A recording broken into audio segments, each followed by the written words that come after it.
Hi friends, നമസ്കാരം. My mentor PSCയിലേക്ക് ഏവർക്കും ഹൃദ്യമായ സ്വാഗതം. ഒരു സർക്കാർ ഉദ്യോഗം നേടുന്നതുവരെ പിന്നോട്ടില്ല എന്ന ദൃഢനിശ്ചയത്തോടുകൂടി മൈ മെൻറ്റർ PSCയോടൊപ്പം വിജയയാത്ര തുടർന്നുകൊണ്ടിരിക്കുന്ന എല്ലാവർക്കും വലിയ വിജയം ഉണ്ടാകട്ടെ എന്ന് ആശംസിച്ചുകൊണ്ട് ഇന്നത്തെ ക്ലാസ്സിലേക്ക് ഞാൻ കടക്കുന്നു. അതിനു മുമ്പ് ഒരു പ്രധാനപ്പെട്ട വിവരം നിങ്ങളെ അറിയിക്കാനുണ്ട്. അസിസ്റ്റന്റ് സെയിൽസ്മാൻ പരീക്ഷ ഇതാ നമ്മുടെ പടിവാതിൽക്കൽ വന്നു നിൽക്കുന്നു. വളരെ കൃത്യമായ ആസൂത്രണത്തിലൂടെ നിങ്ങൾക്കാർക്കും നേടിയെടുക്കാവുന്ന ഒരു ഉദ്യോഗമാണ് അസിസ്റ്റന്റ് സെയിൽസ്മാൻ എന്ന് പറയുന്ന ഈ ഉദ്യോഗം. ഈ ഉദ്യോഗം വളരെ വേഗത്തിൽ നേടുന്നതിനായി നിങ്ങളെ സഹായിക്കാൻ മൈ മെൻറ്റർ ഒരു ഫാസ്റ്റ് ട്രാക്ക് ക്രാഷ് കോഴ്സ് ആരംഭിക്കുന്നു. തിങ്കളാഴ്ച 9-ാം തീയതി മുതൽ സിലബസ് ഓറിയൻറ്റഡ് ആയിട്ട് ക്ലാസ്സുകൾ സജ്ജീകരിച്ചിരിക്കുന്നു. വീക്ക്ലി ടെസ്റ്റ് പേപ്പറുകളും ഒക്കെ സംഘടിപ്പിച്ചുകൊണ്ട് നിങ്ങളെ വിജയത്തിലേക്ക് എത്തിക്കുവാൻ ഞങ്ങൾ പ്രതിജ്ഞാബദ്ധരാണ് എന്ന് ഓർമ്മിപ്പിച്ചുകൊണ്ട് ഇന്നത്തെ ക്ലാസ്സിലേക്ക് ഞാൻ കടക്കുന്നു.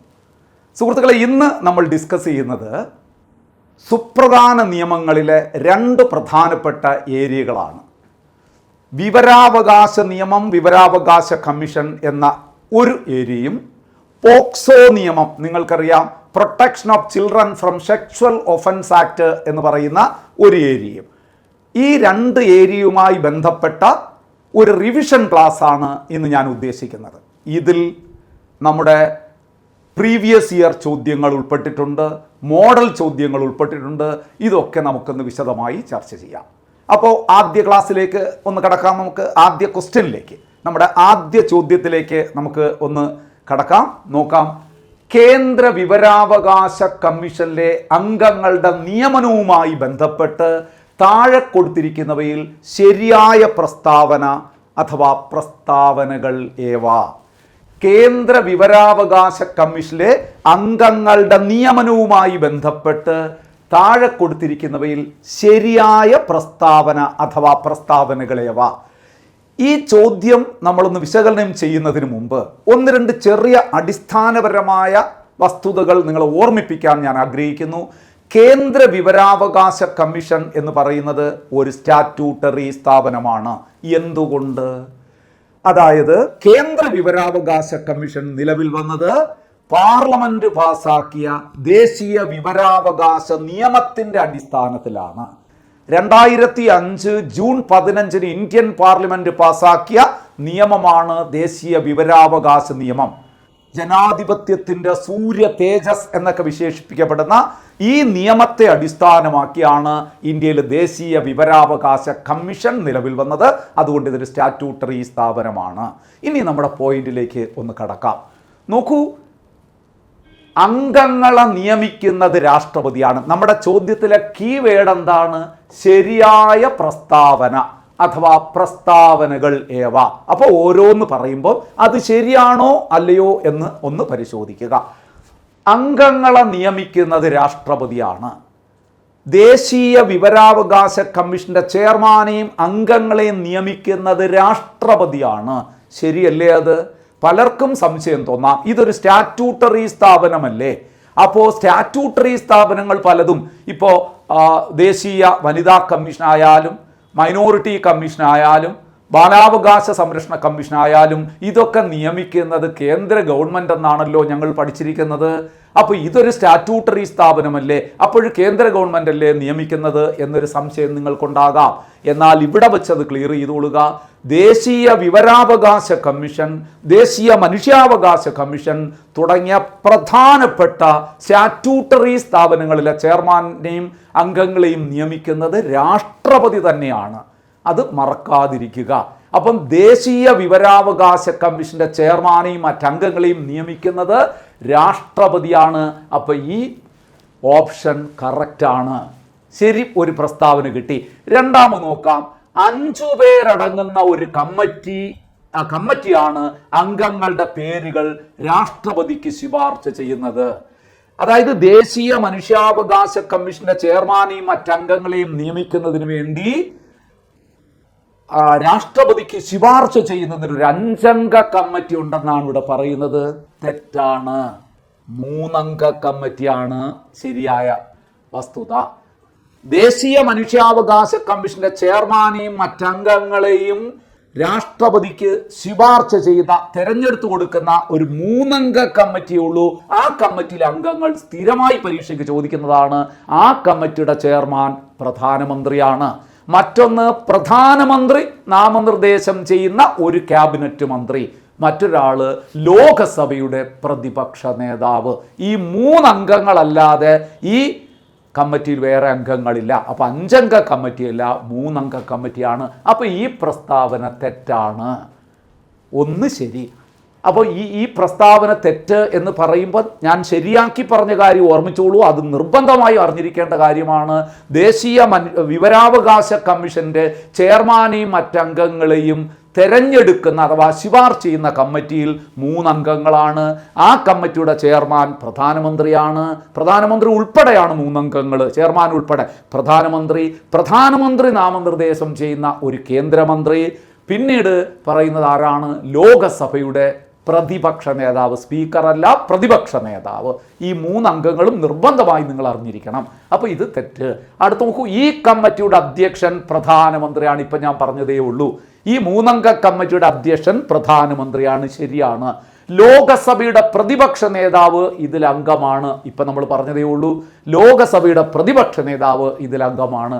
അപ്പോൾ ശരി പ്രസ്താവനകൾ ഏതൊക്കെ? 1, 3, 4. 1, 3, 4. ഇവിടെ ഓപ്ഷൻ ഉണ്ട്. സി ഓപ്ഷനാണ് ഇവിടെ ആൻസറായി വരുന്നത്. ക്ലിയർ അല്ലേ? അപ്പോൾ ഒന്നാമത്തെ ചോദ്യം വളരെ വ്യക്തമായി നിങ്ങൾക്ക് മനസ്സിലായി കാണും എന്ന് ഞാൻ വിശ്വസിക്കുന്നു. അങ്ങനെയാണ് എങ്കിൽ നമുക്ക് രണ്ടാമത്തെ ചോദ്യത്തിലേക്ക് കടക്കാം. രണ്ടാമത്തെ ചോദ്യം എന്താണ് നമുക്കൊന്ന് പരിശോധിക്കാം. 2012 പോക്സോ നിയമം അനുസരിച്ച് ഒരു കുട്ടിയുടെ മൊഴി രേഖപ്പെടുത്തുന്നതുമായി ബന്ധപ്പെട്ട് താഴെ പറയുന്നവയിൽ ഏതാണ് തെറ്റ്? അപ്പം ഇവിടെ നമ്മൾ തെറ്റായിട്ടുള്ള പ്രസ്താവനയാണ് കണ്ടെത്തേണ്ടത്. എന്തുമായി ബന്ധപ്പെട്ട്? 2012 പോക്സോയുടെ ഫുൾ ഫോം ആദ്യം പഠിച്ചു വയ്ക്കുക. Protection of children from sexual offence act, ലൈംഗിക അതിക്രമങ്ങളിൽ നിന്ന് കുട്ടികളെ സംരക്ഷിക്കുന്ന നിയമം. 2012 പാസ്സാക്കിയ നിയമം. 19 ഒരു ഭേദഗതി വന്നു, നിങ്ങൾക്കറിയാം. നോക്കൂ, ആ 2012 പോക്സോ നിയമം അനുസരിച്ച് ഒരു കുട്ടിയുടെ മൊഴി രേഖപ്പെടുത്തുക, അതായത് നമ്മുടെ ഈ ലൈംഗിക അതിക്രമത്തിന് ഇരയാക്കപ്പെട്ട, പോക്സോ കുറ്റകൃത്യത്തിന് ഇരയാക്കപ്പെട്ട ഒരു കുട്ടിയുടെ മൊഴി രേഖപ്പെടുത്തുന്നതിന് എന്തൊക്കെ കാര്യങ്ങൾ ശ്രദ്ധിക്കണം എന്നാണ് ഇവിടെ പറയുന്നത്. ഇതുമായി ബന്ധപ്പെട്ട് തെറ്റായ പ്രസ്താവന ഏതെന്ന് നോക്കാം. അതിനു മുമ്പ് ഞാൻ ഒരു കാര്യം കൂടെ നിങ്ങളെ ഓർമ്മിപ്പിക്കാൻ ആഗ്രഹിക്കുന്നു. പലപ്പോഴും പരീക്ഷയ്ക്ക് ചോദിച്ചുള്ളൊരു ചോദ്യമാണ്, പോക്സോ നിയമപ്രകാരം കുട്ടി എന്നാൽ എത്ര വയസ്സ് വരെ പ്രായമുള്ള വ്യക്തിയാണ്? 18 വയസ്സ് വരെ പ്രായമുള്ള ആൺകുട്ടിയാകാം, പെൺകുട്ടിയാകാം, ഏതായാലും 18 വയസ്സ് വരെ പ്രായമുള്ള ഏത് കുട്ടിയായാലും അതാണ് പോക്സോ നിയമപ്രകാരം കുട്ടി എന്ന് പറയുന്നത്. ഇത് നിങ്ങൾ ഒരു കാര്യം കൂടെ ശ്രദ്ധിക്കുക. ഇത് ഏതൊക്കെ നിയമത്തിലാണ് ഇത് ബാധകമായി വരുന്നത്? പോക്സോ നിയമപ്രകാരം 18 വയസ്സ് വരെ പ്രായമുള്ളവർ കുട്ടിയാണ്. ഇനി 2005 ഇന്ത്യയിൽ പാസാക്കിയ മറ്റൊരു നിയമം ഡൊമസ്റ്റിക് വയലൻസ് ആക്ട്, ഗാർഹിക പീഡന നിരോധന നിയമപ്രകാരം കുട്ടി എന്നാൽ 18 വയസ്സ് വരെ പ്രായമുള്ള വ്യക്തികൾ തന്നെയാണ്. ഇനി അതുപോലെ തന്നെ ജുവനൈൽ ജസ്റ്റിസ് ആക്ട് പ്രകാരം, ബാലനീതി നിയമപ്രകാരം കുട്ടി എന്ന് പറഞ്ഞാലോ അതും 18 വയസ്സിന് താഴെ പ്രായമുള്ള വ്യക്തികളാണ് കുട്ടി എന്ന് പറയുന്നത്. ഇനി ഇപ്പോൾ നമ്മൾ പുതുതായി വന്ന BNS, ഭാരതീയ ന്യായ സംഹിത പ്രകാരം കുട്ടി എന്നാൽ അതും 18 വയസ്സിന് താഴെ പ്രായമുള്ള വ്യക്തികളാണ്. എന്നാൽ നമ്മുടെ ബാലവേല നിരോധന നിയമപ്രകാരം, prohibition of child labour act, നിങ്ങൾക്കറിയാം, prohibition of child labour act, ബാലവേല നിരോധന നിയമം 1986 പാർലമെന്റ് പാസാക്കിയ ബാലവേല നിരോധന നിയമപ്രകാരം കുട്ടി എന്ന് പറഞ്ഞാൽ 14 വയസ്സ് വരെ പ്രായമുള്ള വ്യക്തികളാണ്. അത് മാത്രമേ ഉള്ളൂ. ബാക്കിയെല്ലാം നമ്മൾ പറയുന്നത് 18 വയസ്സ് വരെ പ്രായമുള്ള. ഈ കുട്ടി എന്നാൽ എന്ത് എന്ന് പരീക്ഷയ്ക്ക് ചോദിക്കാം. BNS പ്രകാരം, പോക്സോ നിയമപ്രകാരം, ഡൊമസ്റ്റിക് വയലൻസ് ഗാർഹിക പീഡന നിരോധന നിയമപ്രകാരം, ജുവനൈൽ ജസ്റ്റിസ് ബാലനീതി നിയമപ്രകാരം ഒക്കെ കുട്ടി എന്ന് പറഞ്ഞാൽ ഓർത്തോളൂ 18 വയസ്സിന് താഴെയുള്ള വ്യക്തികളെയാണ്. എന്നാൽ 1986 ബാലവേല നിരോധന നിയമപ്രകാരം കുട്ടി എന്ന് പറഞ്ഞാൽ 14 വയസ്സ് വരെ പ്രായമുള്ള വ്യക്തികളാണ്. ഇതൊന്ന് ഓർത്തു വെച്ചോളുക. ഇനി നമ്മുടെ പോയിന്റിലേക്ക് വരാം. നോക്കൂ, ഈ പോക്സോ നിയമപ്രകാരം ലൈംഗിക അതിക്രമത്തിന് അല്ലെങ്കിൽ പോക്സോ കുറ്റകൃത്യത്തിന് ഇരയാക്കപ്പെട്ട കുട്ടിയുടെ മൊഴിയെടുക്കുമ്പം ശ്രദ്ധിക്കേണ്ട കാര്യങ്ങൾ എന്തൊക്കെയാണ്? കുട്ടിയുടെ മൊഴി വസതിയിൽ രേഖപ്പെടുത്തണം. നമുക്ക് വേണ്ടത് ഏതാണ് തെറ്റെന്നാണ്. ഇത് ശരിയാണ്. പ്രസ്താവന ശരിയാണ്. കുട്ടിയുടെ മൊഴി രേഖപ്പെടുത്തേണ്ടത് എവിടെയാണ്? കുട്ടിയുടെ വസതിയിൽ വെച്ചാണ്. കുട്ടിയുടെ മൊഴി രേഖപ്പെടുത്തേണ്ടത് സബ് ഇൻസ്പെക്ടർ റാങ്കിൽ കുറയാത്ത ഒരു വനിതാ പോലീസ് ഓഫീസർ ആയിരിക്കണം. ശരിയാണ്. അങ്ങനെയാണ് ഈ നിയമം പറയുന്നത്. അപ്പോൾ അത് ശരിയാണ്. നമുക്കത് വേണ്ട. നമുക്ക് തെറ്റാ വേണ്ടത്. കുട്ടിയുടെ മൊഴി രേഖപ്പെടുത്തുമ്പോൾ പോലീസ് ഓഫീസർ യൂണിഫോമിലായിരിക്കണം. തെറ്റ്. യൂണിഫോമിലായിരിക്കരുത് എന്നാണ് നിയമം പറയുന്നത്. ഒരു പോക്സോ കുറ്റകൃത്യത്തിനിരയായ ഒരു കുട്ടിയുടെ മൊഴി രേഖപ്പെടുത്തുന്ന സമയം ആ മൊഴി രേഖപ്പെടുത്തുന്ന ഉദ്യോഗസ്ഥ യൂണിഫോമിലായിരിക്കരുത്. നിങ്ങൾ ആലോചിച്ച് നോക്കൂ, ഒരു കുട്ടി പോക്സോ കുറ്റകൃത്യത്തിന് ഇരയാക്കപ്പെട്ട് വളരെ മാനസികമായും ശാരീരികമായും ഡൗൺ ആയിരിക്കുന്ന സമയത്ത് നിങ്ങൾ ആലോചിച്ച് നോക്കൂ, ഒരു പോലീസ് ഓഫീസർ ആ യൂണിഫോമിൽ തൊപ്പിയും അതുപോലെ തന്നെ ലാത്തിയും ഒക്കെ ആയിട്ട് ആ കുട്ടിയുടെ അടുത്തേക്ക് വന്നാൽ ആ കുട്ടി പേടിച്ചു പോയില്ലേ? അപ്പോൾ അതുകൊണ്ട് ഈ നിയമം പറയുന്നു, ഒരു കാരണവശാലും കുട്ടിയുടെ മൊഴി രേഖപ്പെടുത്തുമ്പോൾ പോലീസ് ഉദ്യോഗസ്ഥ എന്താകരുത്? യൂണിഫോമിലായിരിക്കരുത്, സിവിൽ ഡ്രസ്സിലായിരിക്കണം. ഒരു കുട്ടിയുടെ ഒരു അമ്മയെ പോലെ, കുട്ടിയുടെ ഏറ്റവും അടുത്ത ഒരു സുഹൃത്തിനെ പോലെ വേണം മൊഴി രേഖപ്പെടുത്താൻ എന്നാണ് ഈ നിയമം അനുശാസിക്കുന്നത്. അപ്പം നമ്മുടെ ആൻസർ സി ആണ്. ദാ കിട്ടിക്കഴിഞ്ഞു. അടുത്ത നോക്കൂ, കുട്ടിയുടെ ഐഡന്റിറ്റി പൊതുമാധ്യമങ്ങളിൽ നിന്ന് സംരക്ഷിക്കപ്പെടേണ്ടതുണ്ട് എന്ന് പോലീസ് ഓഫീസർ ഉറപ്പാക്കണം. കുട്ടിയുടെ ഐഡന്റിറ്റി പൊതുമാധ്യമങ്ങളിൽ നിന്ന് സംരക്ഷിക്കപ്പെടുന്നുണ്ട് എന്ന് പോലീസ് ഓഫീസർ ഉറപ്പുവരുത്തണം. എന്ന് പറഞ്ഞാൽ ഐഡന്റിറ്റി വെളിപ്പെടുത്താൻ പാടില്ല. ഇത് നിർബന്ധമായി പഠിക്കണം. അതിനോടനുബന്ധിച്ച് ഞാൻ 1-2 പോയിന്റുകൾ കൂടെ നിങ്ങളെ ഓർമ്മിപ്പിക്കാൻ ആഗ്രഹിക്കുന്നു. ഈ ലൈംഗിക അതിക്രമങ്ങളിൽ അകപ്പെട്ടു പോകുന്ന കുട്ടികൾ, അതായത് ഒരു പോക്സോ കുറ്റകൃത്യത്തിന് ഇരയാക്കപ്പെടുന്ന കുട്ടികളെ സാധാരണ കുറ്റകൃത്യങ്ങൾക്ക് ഇരയായ വ്യക്തികളെ പരിഗണിക്കും പോലെ അല്ല പരിഗണിക്കേണ്ടത്. അതുകൊണ്ട് ഈ നിയമത്തിലൊരു കാര്യം പറയുന്നുണ്ട്, ബാലസൗഹൃദ നടപടികളായിരിക്കണം ഇതുമായി ബന്ധപ്പെട്ട് സ്വീകരിക്കേണ്ടത്. ബാലസൗഹൃദ നടപടികളായിരിക്കണം. ഇനി നോക്കൂ, ഒരു പോക്സോ കുറ്റകൃത്യം, അത്രയും പോയിന്റുകളോടൊന്ന് മനസ്സിൽ വെച്ചോളൂ. പോക്സോ കുറ്റകൃത്യം നടന്നു കഴിഞ്ഞാൽ എത്ര ദിവസത്തിനുള്ളിൽ കുട്ടിയുടെ മൊഴി രേഖപ്പെടുത്തിയിരിക്കണം? 30 ദിവസത്തിനുള്ളിൽ. മൊഴി രേഖപ്പെടുത്തേണ്ടത് കുട്ടിയുടെ വീട്ടിൽ വെച്ചോ കുട്ടിക്ക് കൂടുതൽ അഭികാമ്യമെന്ന് തോന്നുന്ന ഒരു സ്ഥലത്ത് വെച്ചോ ആയിരിക്കണം. പോലീസ് സ്റ്റേഷനിൽ വിളിച്ചു വരുത്തി, പ്രത്യേകിച്ച് രാത്രി കാലങ്ങളിലൊന്നും കുട്ടിയെ പോലീസ് സ്റ്റേഷനിൽ നിർത്താൻ പാടില്ല.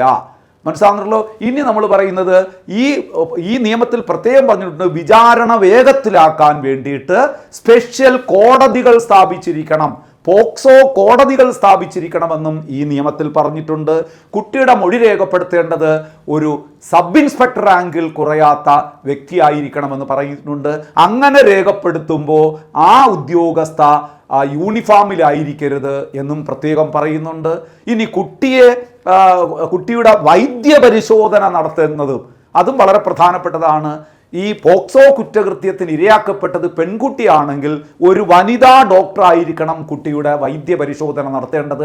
വൈദ്യപരിശോധന നടത്തുന്നത് കുട്ടിയുടെ രക്ഷകർത്താക്കളുടെയോ കുട്ടിക്ക് ഏറ്റവും വേണ്ടപ്പെട്ട വ്യക്തികളുടെയോ സാന്നിധ്യത്തിലായിരിക്കണമെന്ന് പറയുന്നുണ്ട്. ഇങ്ങനെ നിരവധി ബാലസൗഹൃദമായ നടപടികളായിരിക്കണം. അതുപോലെ തന്നെ കുട്ടിയുടെ മൊഴി രേഖപ്പെടുത്തുമ്പോൾ കുറ്റാരോപിതനുമായിട്ട് ഒരു സമ്പർക്കവും ഉണ്ടാകാതെ സൂക്ഷിക്കേണ്ടതായിട്ടുണ്ട് എന്ന് പറയുന്നുണ്ട്. ഇനി കോടതി നടപടികളോ, കോടതി വിചാരണ എന്ന് പറയുന്നത് രഹസ്യ സ്വഭാവമുള്ള ഇൻ ക്യാമറ നടപടികളിലൂടെ ആയിരിക്കണം കോടതിയിൽ വിചാരണ ചെയ്യേണ്ടത്. ഈ കാര്യങ്ങളൊക്കെ നിങ്ങൾ ഈ ചോദ്യവുമായി ബന്ധപ്പെട്ട് ഓർമ്മിച്ച് വയ്ക്കേണ്ടതായിട്ടുണ്ട്. ക്ലിയർ ആയല്ലോ? അപ്പോൾ രണ്ടാമത്തെ ചോദ്യവും നമ്മൾ വിശദമായി പറഞ്ഞു കഴിഞ്ഞു. അടുത്ത ചോദ്യത്തിലേക്ക് നമുക്ക് ഒന്ന് പോകേണ്ടതായിട്ടുണ്ട്. അടുത്ത ചോദ്യം നമുക്ക് നോക്കാം. ഓക്കെ, അതായത് പോക്സോ ആക്ട് പ്രകാരം ഒരു മുതിർന്ന വ്യക്തിയെ അപമാനപ്പെടുത്തണമെന്ന ഉദ്ദേശത്തോടു കൂടി അയാൾ ഏതെങ്കിലും കുട്ടിയോട് ലൈംഗിക അതിക്രമം ചെയ്തെന്ന് കള്ള പരാതി നൽകിയ നൽകിയാൽ ലഭിക്കാവുന്ന പരമാവധി ശിക്ഷ എത്ര എന്നാണ് പറയുന്നത്. അതായത് ഒരു പോക്സോ ആക്ട് പ്രകാരം ഒരു മുതിർന്ന വ്യക്തിയെ അപമാനപ്പെടുത്തണമെന്ന ഉദ്ദേശത്തോടു കൂടി ഒരു കള്ള പരാതി നൽകുകയാണ്. ഇപ്പം നമ്മുടെ സമൂഹത്തിൽ ഇത്തരത്തിലുള്ള വലിയ കുഴപ്പങ്ങൾ നടക്കുന്നുണ്ട്. ഒരു വ്യക്തിയെ മാനസികമായിട്ട് തകർക്കാൻ കണ്ടുപിടിക്കുന്ന ഏറ്റവും വലിയ ഒരു കാര്യമെന്ന് പറയുന്നത് അയാളുടെ പേരിൽ പോക്സോ കുറ്റകൃത്യം ചാർത്തുക എന്നുള്ളതാണ്. അത് കുറ്റകരമാണ്. കള്ളപ്പരാതി, ഒരു മുതിർന്ന വ്യക്തിയെ പോക്സോ കുറ്റകൃത്യത്തിൽ ഇരയായി ചിത്രീകരിച്ചുകൊണ്ട് കള്ളപ്പരാതി നൽകിയാൽ എത്ര വർഷമാണ് തടവ് ശിക്ഷ ലഭിക്കുന്നത് എന്നാണ് ഇവിടെ ചോദിച്ചിരിക്കുന്നത്. ആ ചോദ്യത്തിൻ്റെ ഉത്തരം സി ആണ് ഇവിടെ ഓപ്ഷൻ വരുന്നത്. 6 മാസം വരെ തടവ് ശിക്ഷ ലഭിക്കുന്ന കുറ്റകൃത്യമാണ്. അതായത് ഒരു മുതിർന്ന വ്യക്തി പോക്സോ കുറ്റകൃത്യം ചെയ്തു എന്ന് കള്ളപ്പരാതി നൽകുന്ന വ്യക്തിക്ക് 6 മാസം വരെ തടവ്. ഇനി നോക്കൂ, ഇവിടെ ഒരു കാര്യം കൂടെ നിങ്ങൾ ഓർക്കുക. ഒരു മുതിർന്ന വ്യക്തി ഒരു കുട്ടിക്കെതിരെ പോക്സോ കുറ്റകൃത്യം ചുമത്തി ആ കുട്ടിയെ ഈ കുറ്റകൃത്യത്തിൻ്റെ ഒരു ഇരയാക്കി മാറ്റുന്നു എന്ന് വിചാരിക്കുക. അതായത് മുതിർന്ന വ്യക്തി ഒരു കുട്ടിക്കെതിരെ പോക്സോ കേസ്, കള്ളക്കേസ് കൊടുക്കുന്നു എന്ന് വിചാരിക്കാം. ഒരു മുതിർന്ന വ്യക്തി ഒരു കുട്ടിക്കെതിരെ പോക്സോയുമായി ബന്ധപ്പെട്ട് കള്ളക്കേസ് നൽകിയാൽ അയാൾക്ക് ലഭിക്കുന്ന ശിക്ഷ എത്രയായിരിക്കും എന്നറിയോ? ഇതിൻ്റെ ഇരട്ടിയായിരിക്കും. 1 വർഷം വരെ തടവും പിഴയോ രണ്ടും കൂടിയോ. 1 വർഷം വരെ തടവോ പിഴയോ രണ്ടും കൂടിയോ. ഇനി മറ്റൊരു പോയിന്റ് കൂടെ ഇവിടെ ഓർക്കണം.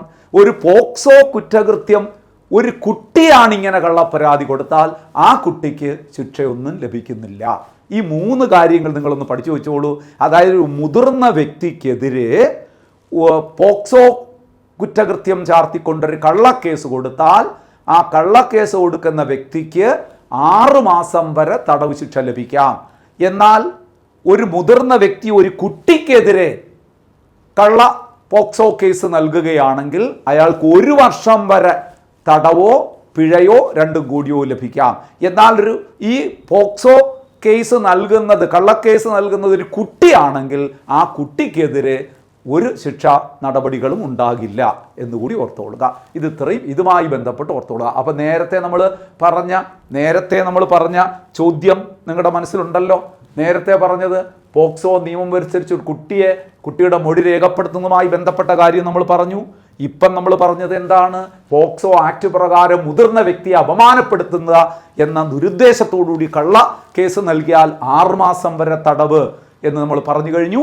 അങ്ങനെയാണെങ്കിൽ നമുക്ക് അടുത്ത ചോദ്യത്തിലേക്ക് ഒന്ന് കടക്കാം. അടുത്ത ചോദ്യം എന്താണ്? ഇന്ത്യയിലെ നിലവിലെ മുഖ്യ വിവരാവകാശ കമ്മീഷണർ ആരാണ്?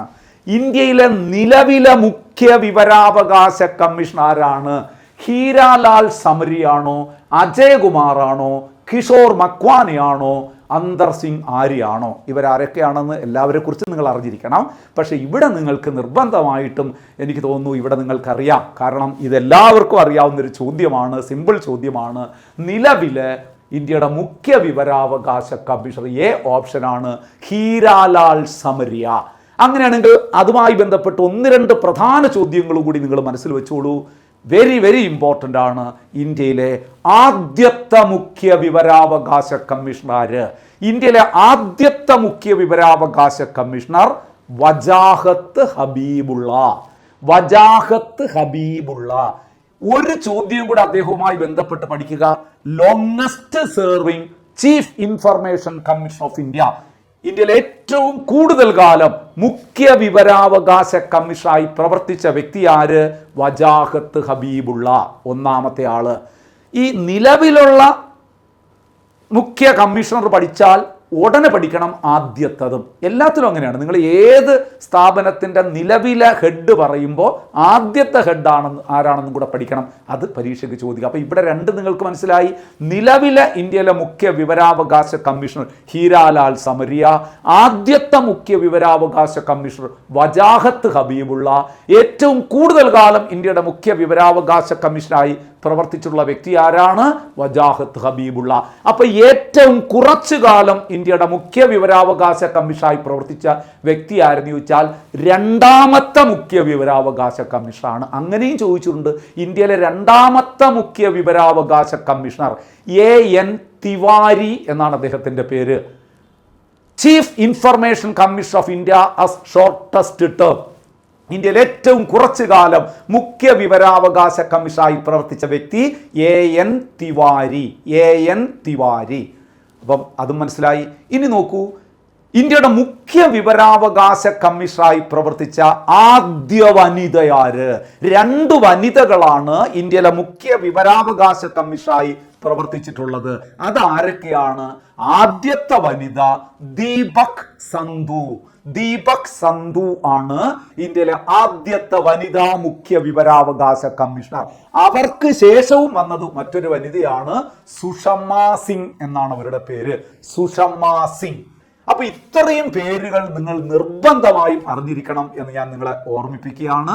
ആരൊക്കെയാണ് നമ്മളിവിടെ പറഞ്ഞ പേരുകൾ ഒന്ന് ശ്രദ്ധിച്ചാൽ നന്നായിരിക്കും. ഹീരാലാൽ സമരിയ ഇന്ത്യയുടെ നിലവിലെ മുഖ്യ വിവരാവകാശ കമ്മീഷണർ. ഇന്ത്യയിലെ ആദ്യത്തെ മുഖ്യ വിവരാവകാശ കമ്മീഷണർ വജാഹത്ത് ഹബീബുള്ള.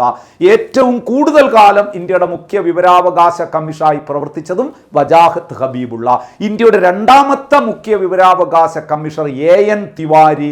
അദ്ദേഹമാണ് ഇന്ത്യയിൽ ഏറ്റവും കുറച്ചു കാലം മുഖ്യ വിവരാവകാശ കമ്മീഷനായി പ്രവർത്തിച്ചിട്ടുള്ളത്. ഇന്ത്യയിലെ ആദ്യത്തെ വനിതാ മുഖ്യ വിവരാവകാശ കമ്മീഷണർ ദീപക് സന്ധു ആണ്. 2ാമത്തെ വനിതാ മുഖ്യ വിവരാവകാശ കമ്മീഷണർ സുഷമാ സിംഗ്. ഇതൊരിക്കൽ പേരായിട്ട് ചോദിച്ചിട്ടുണ്ട്. എങ്ങനെ? ഇന്ത്യയിൽ വനിതാ മുഖ്യ വിവരാവകാശ കമ്മീഷണർമാർ ആരെല്ലാം, അല്ലെങ്കിൽ ഇന്ത്യയിൽ മുഖ്യ വിവരാവകാശ കമ്മീഷണറായി പ്രവർത്തിച്ചിട്ടുള്ള വനിതകൾ ആരെല്ലാം എന്നിട്ട് 2 പേരും ഉണ്ടായിരുന്നു. ശ്രദ്ധിക്കണം. അപ്പോൾ ആരൊക്കെയാണ്? ദീപക് സന്ധുവും സുഷമാ സിംഗുമാണ്. ഇനി ഇന്ത്യയിലെ നിലവിലെ മുഖ്യ വിവരാവകാശ കമ്മീഷൻ ഹീരാലാൽ സമരിയ. ഓക്കെ അല്ലേ? ഇത്രയും. ബാക്കി ഓപ്ഷനും കൂടെ നമുക്കൊന്ന് കണ്ണോടിച്ചാൽ നന്നായിരിക്കും. B ഓപ്ഷൻ നോക്കൂ, അജയകുമാർ. നിർബന്ധമായും നിങ്ങൾ പഠിക്കണം. കാരണം ഈ അടുത്ത കാലത്ത് മാറി വന്ന ഒരു വ്യക്തിയാണ്. എവിടെ? UPSCയുടെ ചെയർമാൻ. നിങ്ങൾ മുമ്പൊക്കെ പഠിച്ചു വെച്ചിരുന്നത് എന്തായിരുന്നു? തൊട്ട് മുമ്പ് UPSCയുടെ ചെയർമാൻ പ്രീതി സുദൻ എന്ന് പഠിച്ചത് ഓർമ്മയുണ്ടോ? അത് മാറ്റിക്കൊള്ളുക. പ്രീതി സുദൻ മാറി. ഇപ്പം ഇന്ത്യയുടെ യൂണിയൻ പബ്ലിക് സർവീസ് കമ്മീഷന്റെ ചെയർമാനായി വന്നത് അജയകുമാറാണ്. മറക്കാതിരിക്കുക. ഇന്ത്യയിൽ UPSC chairman, union public service കമ്മീഷന്റെ നിലവിലെ ചെയർമാൻ അജയകുമാർ. കിഷോർ മക്വാന നിങ്ങൾക്കറിയാം, ഇന്ത്യയിലെ ദേശീയ പട്ടികജാതി കമ്മീഷന്റെ നിലവിലെ ചെയർമാനാണ് കിഷോർ മക്വാന. ആരാണ്? അന്തർ സിംഗ് ആര്യ, ഇന്ത്യയിലെ ദേശീയ പട്ടികവർഗ കമ്മീഷന്റെ നിലവിലെ ചെയർപേഴ്സണാണ്, നിലവിലെ ചെയർമാനാണ് അന്തർ സിംഗ് ആര്യ. അപ്പോൾ ഈ 4 പേര് ആരൊക്കെയാണെന്ന് പഠിച്ചതിൻ്റെ കൂട്ടത്തിൽ ഏറ്റവും പ്രധാനപ്പെട്ട വിവരാവകാശ കമ്മീഷനുമായി ബന്ധപ്പെട്ട പ്രമുഖ വ്യക്തികളുടെ പേര് കൂടി നമ്മളിവിടെ പഠിച്ചു കഴിഞ്ഞു. അപ്പോൾ ഇനി നമുക്ക് അടുത്ത ചോദ്യത്തിലേക്ക് ഒന്ന് പോകേണ്ടതായിട്ടുണ്ട്. താഴെ പറയുന്നവയിൽ വിവരാവകാശ നിയമത്തിന്റെ പരിധിയിൽ വരാത്തത് ഏതൊക്കെയാണ്?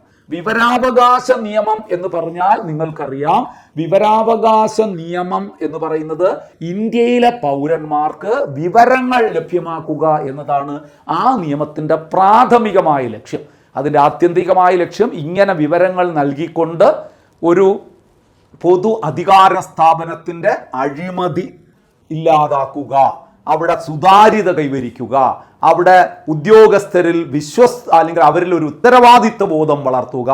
അപ്പം പൊതു അധികാര സ്ഥാപനങ്ങളിലെ പ്രവർത്തനങ്ങളിലെ സുതാര്യതയും വിശ്വാസ്യതയും ഉത്തരവാദിത്വവും വർദ്ധിപ്പിച്ചുകൊണ്ട് അഴിമതി തടയുക എന്നത് തന്നെയാണ് വിവരാവകാശ നിയമത്തിൻ്റെ മുഖ്യ ലക്ഷ്യം. പക്ഷേ ഇവിടെ നമ്മൾ പറയുന്നത് വിവരാവകാശ നിയമത്തിൻ്റെ പരിധിയിൽ വരാത്തത് എന്ന് കരുതിയിട്ട് വിവരാവകാശ നിയമപ്രകാരം എന്തും അറിയാനുള്ള അവകാശം നമുക്കില്ല, ചില വിവരങ്ങൾ നമുക്ക് ലഭ്യമാകില്ല. അത് ഏതൊക്കെയാണ് എന്ന് നമുക്കൊന്ന് പരിശോധിക്കാം. താഴെ പറയുന്നവയിൽ വിവരാവകാശ നിയമത്തിൻ്റെ പരിധിയിൽ വരാത്തത് ഏത്? മന്ത്രിസഭാ തീരുമാനങ്ങൾ. നിങ്ങൾ ആലോചിച്ച് നോക്കൂ, ക്യാബിനറ്റ് കൂടി ഒരു തീരുമാനമെടുത്തു, ജനങ്ങൾ അറിയണ്ടേ? തീർച്ചയായിട്ടും അത് അറിയണം. നമുക്കറിയാനുള്ള അവകാശമുണ്ട്. മന്ത്രിസഭാ തീരുമാനങ്ങൾ അത് നമുക്ക് ചോദിച്ചാൽ, വിവരാവകാശ നിയമപ്രകാരം ആവശ്യപ്പെട്ടാൽ നമുക്ക് നൽകുക തന്നെ വേണം. അടുത്ത നോക്കൂ, രാജ്യ സുരക്ഷയെ സംബന്ധിക്കുന്ന വിവരങ്ങൾ പറ്റില്ല. വിവരങ്ങൾ നമുക്ക് തരേണ്ട കാര്യമില്ല. അത് നമുക്കറിയാലോ. രാജ്യ സുരക്ഷയെ ബാധിക്കുന്ന കാര്യങ്ങൾ, കോടതി വിലക്കുള്ള കാര്യങ്ങൾ, രാജ്യത്തിൻ്റെ ഐക്യത്തെ അഖണ്ഡതയും ഒക്കെ പ്രതികൂലമായി ബാധിക്കുന്ന കാര്യങ്ങൾ, അതുപോലെ തന്നെ രാജ്യത്തിൻ്റെ ശാസ്ത്ര സാമ്പത്തിക സാങ്കേതിക രംഗത്തുള്ള വിശദാംശങ്ങളൊക്കെ നമ്മൾ ആവശ്യപ്പെട്ടാൽ അതൊന്നും നമുക്ക് നൽകാൻ ഈ നിയമം പറയുന്നില്ല. നോക്കൂ, അപ്പോൾ ഇത് നമുക്ക് നിഷേധിക്കപ്പെടാവുന്ന നിയമമാണ്. രാജ്യസുരക്ഷയെ സംബന്ധിക്കുന്ന വിവരങ്ങൾ 15 വർഷം പഴക്കമുള്ള രേഖകൾ, സർക്കാർ ഓഫീസിൽ ചെന്നിട്ട് 15 വർഷം പഴക്കമുള്ള ഏതെങ്കിലും ഒരു കാര്യം ആവശ്യപ്പെട്ടാൽ തരണം. ഈ നിയമപ്രകാരം ഉള്ള കാലപരിധി എത്രയാണ്? വിവരാവകാശ അപേക്ഷ നൽകുന്നതിന് തൊട്ട് മുമ്പുള്ള 20 വർഷത്തെ വിവരങ്ങൾ ലഭ്യമാകണം എന്നാണ്. അപ്പം 15 വർഷത്തെ പഴക്കമുള്ള രേഖകൾ ചോദിച്ചാൽ തന്നേ മതിയാകൂ. അതും നമുക്ക് ലഭ്യമാകുന്ന വിവരം തന്നെയാണ്. അർദ്ധ സർക്കാർ സ്ഥാപനങ്ങളിലെ വിവരങ്ങൾ തന്നേ മതിയാകൂ. അപ്പം ഞാൻ ചോദിക്കട്ടെ, ഈ വിവരാവകാശ നിയമപ്രകാരം ഞാൻ നേരത്തെ പറഞ്ഞു പൊതു അധികാര സ്ഥാപനങ്ങളിൽ നിന്നുള്ള വിവരങ്ങൾ നമുക്ക് ലഭ്യമാകും. അപ്പോഴൊരു സംശയം നിങ്ങൾക്ക് വരും, എന്താണ് ഈ പൊതു അധികാര സ്ഥാപനങ്ങൾ? അതുകൂടി ഒന്ന് പഠിച്ചു വെച്ചോളൂ. പൊതു അധികാര സ്ഥാപനങ്ങൾ എന്ന് പറഞ്ഞാൽ ഭരണഘടനാ പ്രകാരം നിലവിൽ വന്ന സ്ഥാപനങ്ങൾ. ഇനി പാർലമെന്റോ സംസ്ഥാന നിയമനിർമ്മാണ സഭകളോ പാസാക്കുന്ന നിയമപ്രകാരം നിലവിൽ വരുന്ന സ്ഥാപനങ്ങൾ, കേന്ദ്ര ഗവൺമെന്റിന്റെ വിജ്ഞാപന പ്രകാരം നിലവിൽ വരുന്ന സ്ഥാപനങ്ങൾ, കേന്ദ്ര ഗവൺമെന്റിന്റെ അല്ലെങ്കിൽ ഗവൺമെന്റിന്റെ, കേന്ദ്ര സംസ്ഥാന ആയിക്കോട്ടെ, ഗവൺമെന്റിന്റെ സഹായത്തോടുകൂടി നിലവിൽ വരുന്ന സർക്കാർ ഇതര സ്ഥാപനങ്ങൾ. അത് സർക്കാർ സ്ഥാപനം ആയിരിക്കണമെന്നില്ല, പക്ഷെ അതിൻ്റെ നിയന്ത്രണവും അതിൻ്റെ സഹായവും ഒക്കെ ചെയ്യുന്നത് ഗവൺമെൻറ് ആണെങ്കിൽ അതും പൊതു അധികാര സ്ഥാപനങ്ങളാണ്. അവിടെ നിന്നുള്ള വിവരങ്ങളൊക്കെ നമുക്ക് ലഭ്യമാകേണ്ടതാണ്. അപ്പോൾ എന്താണ് പൊതു അധികാര സ്ഥാപനങ്ങൾ? നമ്മളെപ്പോഴും പറയുന്നൊരു വാക്കാണ്. വിവരാവകാശ നിയമം പഠിക്കുമ്പോൾ നമ്മൾ പറയുന്നതാണ് പൊതു അധികാര സ്ഥാപനങ്ങളുടെ വിവരങ്ങൾ ലഭ്യമാക്കിയിരിക്കണം എന്ന് പറയുമ്പോൾ സ്വാഭാവികമായിട്ട് നമുക്കൊരു സംശയം വരരുത്. പൊതു അധികാര സ്ഥാപനങ്ങൾ ഞാൻ ഒന്നുകൂടെ പറയാം. എന്താണ്?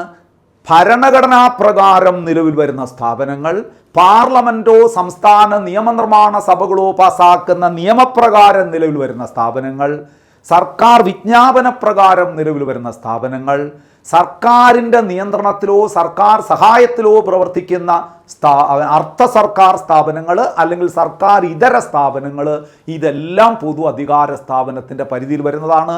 ഇവിടെ നിന്നൊക്കെയുള്ള വിവരങ്ങൾ നമുക്ക് ആവശ്യപ്പെടാനും ലഭ്യമാക്കി കിട്ടാനും നമുക്ക് അവകാശമുണ്ട് 2005 വിവരാവകാശ നിയമപ്രകാരം. ഓക്കെ അല്ലേ? അപ്പോൾ മന്ത്രിസഭാ തീരുമാനങ്ങൾ നമുക്ക് ലഭ്യമാകും. രാജ്യസുരക്ഷയെ സംബന്ധിക്കുന്ന വിവരങ്ങൾ ചോദിച്ചാൽ തരില്ല, അത് തരാൻ വകുപ്പില്ല. 15 വർഷം പഴക്കമുള്ള രേഖകൾ തന്നേ മതിയാകൂ. അർദ്ധ സർക്കാർ സ്ഥാപനങ്ങളുടെ വിവരങ്ങളും നമുക്ക് ലഭ്യമാകണം. അപ്പോൾ ഇവിടുത്തെ ആൻസർ എന്താണ്? രാജ്യസുരക്ഷയെ ബാധിക്കുന്ന വിവരം. ഇതെന്താണ്? വിവരങ്ങൾ പരിധിയിൽ വരാത്ത എന്നാണ് പറയുന്നത്. രാജ്യസുരക്ഷയെ ബാധിക്കുന്ന ഒരു വിവരവും നമുക്ക് ഈ നിയമപ്രകാരം ആവശ്യപ്പെടാനോ നേടിയെടുക്കാനോ കഴിയില്ല എന്നോർത്തോളൂ. അപ്പം ഈ പറയുന്ന കാര്യങ്ങൾ വളരെ വ്യക്തമായി നിങ്ങൾക്ക് മനസ്സിലായിട്ടുണ്ടാകുമെന്ന വിശ്വാസത്തോടു കൂടി ഞാൻ അടുത്ത ചോദ്യത്തിലേക്ക് കടക്കുകയാണ്. നോക്കാം നമുക്ക് അടുത്ത ചോദ്യം എന്താണ്? വിവരാവകാശ നിയമത്തിൻ്റെ കരട് രൂപം തയ്യാറാക്കിയ വ്യക്തി. ഇതിൻ്റെ ഒരു ഡ്രാഫ്റ്റ് തയ്യാറാക്കി, വിവരാവകാശ നിയമമൊക്കെ എഴുതി തയ്യാറാക്കി അതിൻ്റെ ഒരു കരട് രൂപം തയ്യാറാക്കിയ വ്യക്തി ആരാ? പരീക്ഷയ്ക്ക് ചോദിച്ചുള്ള ചോദ്യമാണ്, പ്രീവിയസ് ചോദ്യമാണ്, ഇനിയും ചോദിക്കാൻ സാധ്യതയുണ്ട്. Aruna Roy, PB Sawant, Nikhil day, Shankar Singh. ഇവിടെ തെറ്റാൻ നല്ല സാധ്യതയുണ്ട്. വിവരാവകാശ നിയമവുമായി ബന്ധപ്പെട്ട് പറയുമ്പോൾ നമ്മൾ പറയുന്ന ഒരു മുഖ്യമായ പേരാണ് അരുണ റോയ്. എന്തുകൊണ്ട്? ഇന്ത്യയിലെ വിവരാവകാശ നിയമം നടപ്പാക്കാൻ വേണ്ടി പോരാടിയ ഒരു സംഘടനയുണ്ട്, MKSS, മസ്ദൂർ കിസാൻ ശക്തി സംഘടൻ. 1990 ഔദ്യോഗികമായി നിലവിൽ വന്നത്. 1987 മുതൽ പ്രവർത്തനം ആരംഭിച്ചെങ്കിലും നിയമപരമായി അത് നിലവിൽ വന്നത് 1990 MKSS, മസ്ദൂർ കിസാൻ ശക്തി സംഘടൻ. രാജസ്ഥാനാണ് അതിൻ്റെ ആസ്ഥാനം. അതിൻ്റെ ഒരു ഫൗണ്ടിങ് ലീഡേഴ്സ് എന്ന് പറയുന്ന 3 അംഗങ്ങളുണ്ട്. അതിലെ പ്രമുഖ വ്യക്തിയാണ് അരുണ റോയ്. അപ്പോൾ നമ്മൾ വിവരാവകാശ നിയമം എന്നൊക്കെ പറയുമ്പോൾ നമ്മുടെ മനസ്സിൽ പെട്ടെന്ന് വരുന്ന പേരാണ് അതിനുവേണ്ടി പോരാടിയ സംഘടനയായ മസ്ദൂർ കിസാൻ ശക്തി സംഘത്തിൻ്റെ സ്ഥാപക നേതാക്കളിൽ പ്രമുഖയായ വ്യക്തി അരുണ റോയ്. അപ്പോഴവരായിരിക്കുമല്ലോ വിവരാവകാശ നിയമത്തിൻ്റെ കരട് രൂപം തയ്യാറാക്കിയത്. തെറ്റ് അല്ല. ഈ ചോദ്യത്തിൻ്റെ ഉത്തരം, വിവരാവകാശ നിയമത്തിൻ്റെ കരട് രൂപം തയ്യാറാക്കിയത് PB സാവന്താണ്. PB സാവന്ത്. അപ്പം ഞാൻ ആ പറഞ്ഞ ചോദ്യം കൂടെ നിങ്ങൾ പഠിച്ചു വെച്ചോളൂ. വിവരാവകാശ നിയമം നടപ്പാക്കാൻ വേണ്ടി പോരാടിയ സംഘടന MKSS അഥവാ മസ്ദൂർ കിസാൻ ശക്തി സംഘടൻ. ആ സംഘടനയുടെ സ്ഥാപക നേതാക്കൾ 3 പേരുണ്ട്. അതിലൊന്ന് അരുണ റോയ്, നിഖിൽ ഡേ, ശങ്കർ സിംഗ്. ഈ 3 പേരാണ് ആ MKSSന്റെ സ്ഥാപക നേതാക്കളെങ്കിലും പരീക്ഷയ്ക്ക് കൂടുതൽ തവണ ചോദിച്ചിട്ടുള്ളത് പ്രമുഖ നേതാവായ അരുണ റോയ് ആണ് ആൻസറായി വരുന്നത്. അതുകൊണ്ട് അതുകൂടി ഒന്ന് പഠിച്ചോളുക. പക്ഷെ ഇവരാരുമല്ല വിവരാവകാശ നിയമത്തിന്റെ കരട് തയ്യാറാക്കിയത്. ഇവര് ആ സംഘടനയുടെ സ്ഥാപക നേതാക്കളെന്നേ ഉള്ളൂ. വിവരാവകാശ നിയമത്തിന്റെ കരട് തയ്യാറാക്കിയത് PB സാവന്താണ്. മറക്കരുത്. 1-2 തവണ ചോദിച്ചിട്ടുണ്ട്. ഇനിയും ആ ചോദ്യം ചോദിക്കാൻ സാധ്യതയുണ്ട്.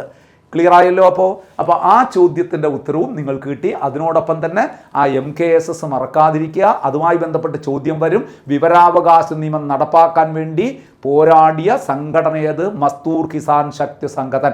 അതിൻ്റെ ഒരു അനുബന്ധമായിട്ടൊരു കാര്യം കൂടെ നിങ്ങൾ ഓർത്താൽ നന്നായിരിക്കും. 2005 തന്നെ ഇന്ത്യൻ പാർലമെൻറ്റ് പാസ്സാക്കിയ മറ്റൊരു നിയമമുണ്ട്. എന്താണെന്നറിയോ? അതായത് നമ്മുടെ ദേശീയ ഗ്രാമീണ തൊഴിലുറപ്പ് നിയമം, national rural employment guarantees act, ദേശീയ ഗ്രാമീണ തൊഴിലുറപ്പ് നിയമം. ആ നിയമം ഇന്ത്യയിൽ നടപ്പിലാക്കാൻ വേണ്ടി പോരാടിയ സംഘടന ഏതെന്ന് ചോദിച്ചാൽ അതും ഏത് തന്നെയാണ്? മസ്ദൂർ കിസാൻ ശക്തി സംഘടനാണ്.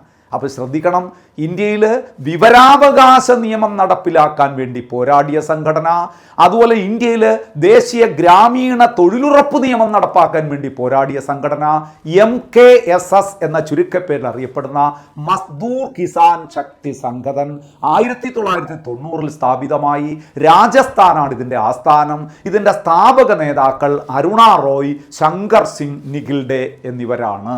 ഇത്രയും കൂടെ ഓർമ്മിച്ചാൽ ഇവിടെ നിന്നൊരു ചോദ്യം നിങ്ങൾക്ക് പ്രതീക്ഷിക്കാം. ഓക്കെ അല്ലേ? ഇതെല്ലാം നിരവധി തവണ ആവർത്തിച്ച് ചോദിച്ച ചോദ്യങ്ങളാണ്, ഇപ്പോഴും ചോദിച്ചുകൊണ്ടിരിക്കുന്ന ചോദ്യങ്ങളാണ്. നന്നായി മനസ്സിലാക്കി പോവുക. അപ്പോൾ അടുത്ത ചോദ്യത്തിലേക്ക് നമുക്കൊന്ന് പോകാം. അടുത്ത ചോദ്യം എന്താണെന്ന് പരിശോധിക്കാം. ഒരു വ്യക്തി ലൈംഗിക ഉദ്ദേശത്തോടുകൂടി ഒരു കുട്ടിയെ അശ്ലീല കാര്യത്തിനായി വശീകരിച്ചാൽ പോക്സോ നിയമപ്രകാരം അത് ഏത് കുറ്റമായി കണക്കാക്കും? ഇതൊക്കെ പെട്ടെന്ന് നമുക്ക് തെറ്റിപ്പോകുന്ന കാര്യമാണ്. നോക്കൂ, ഒരു വ്യക്തി ലൈംഗിക ഉദ്ദേശത്തോടുകൂടി ഒരു കുട്ടിയെ അശ്ലീല കാര്യത്തിനായി വശീകരിക്കുന്നു. കൊച്ചുകുട്ടികളാണ്. അതിനെന്തെങ്കിലും സ്വീറ്റ്സ് നൽകുകയോ അല്ലെങ്കിൽ വേറെ എന്തെങ്കിലും സമ്മാനങ്ങൾ നൽകുകയോ ഒക്കെ ചെയ്ത് അതിനെ വശീകരിച്ച് ലൈംഗിക ഉദ്ദേശത്തോടുകൂടി കൂട്ടിക്കൊണ്ടുപോവുകയും അങ്ങനെ ശാരീരികമായി ആക്രമിക്കുകയൊക്കെ ചെയ്യുന്നതിന് വേണ്ടിയിട്ടാണ് ഈ വശീകരണം നടത്തുന്നത്. നമുക്കറിയാവുന്നതാണ്.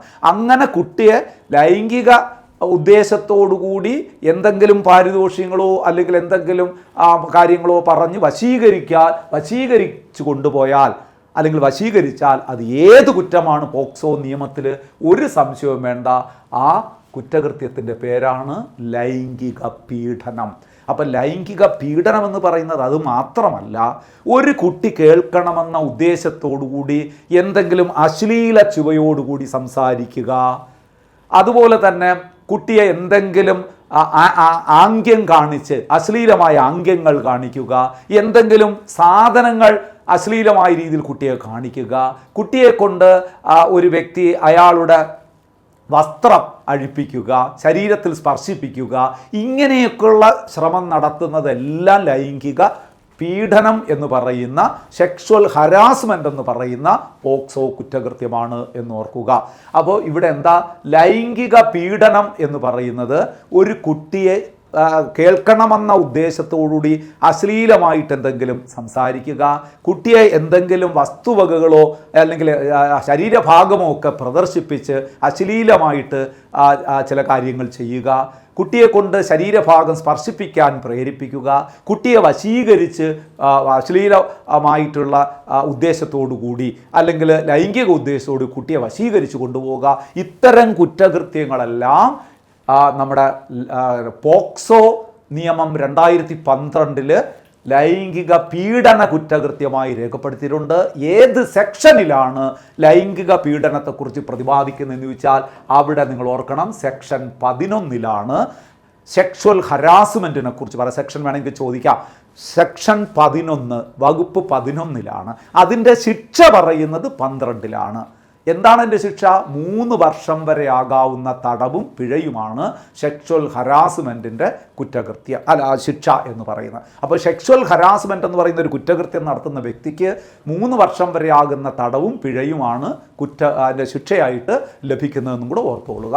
അപ്പോൾ ഇവിടെ ഒരു വ്യക്തിയെ ലൈംഗിക ഉദ്ദേശത്തോടു കൂടി കുട്ടിയെ അല്ലെങ്കിൽ ഒരു വ്യക്തി ലൈംഗിക ഉദ്ദേശത്തോടു കൂടി ഒരു കുട്ടിയെ അശ്ലീല കാര്യത്തിനായി വശീകരിച്ചാൽ പോക്സോ നിയമപ്രകാരം സെക്ഷൻ 11 പോക്സോ നിയമത്തിലെ സെക്ഷൻ 11 പ്രകാരം അത് ലൈംഗിക പീഡനമാണ്, സെക്ഷൽ ഹരാസ്മെൻ്റ് ആണ്.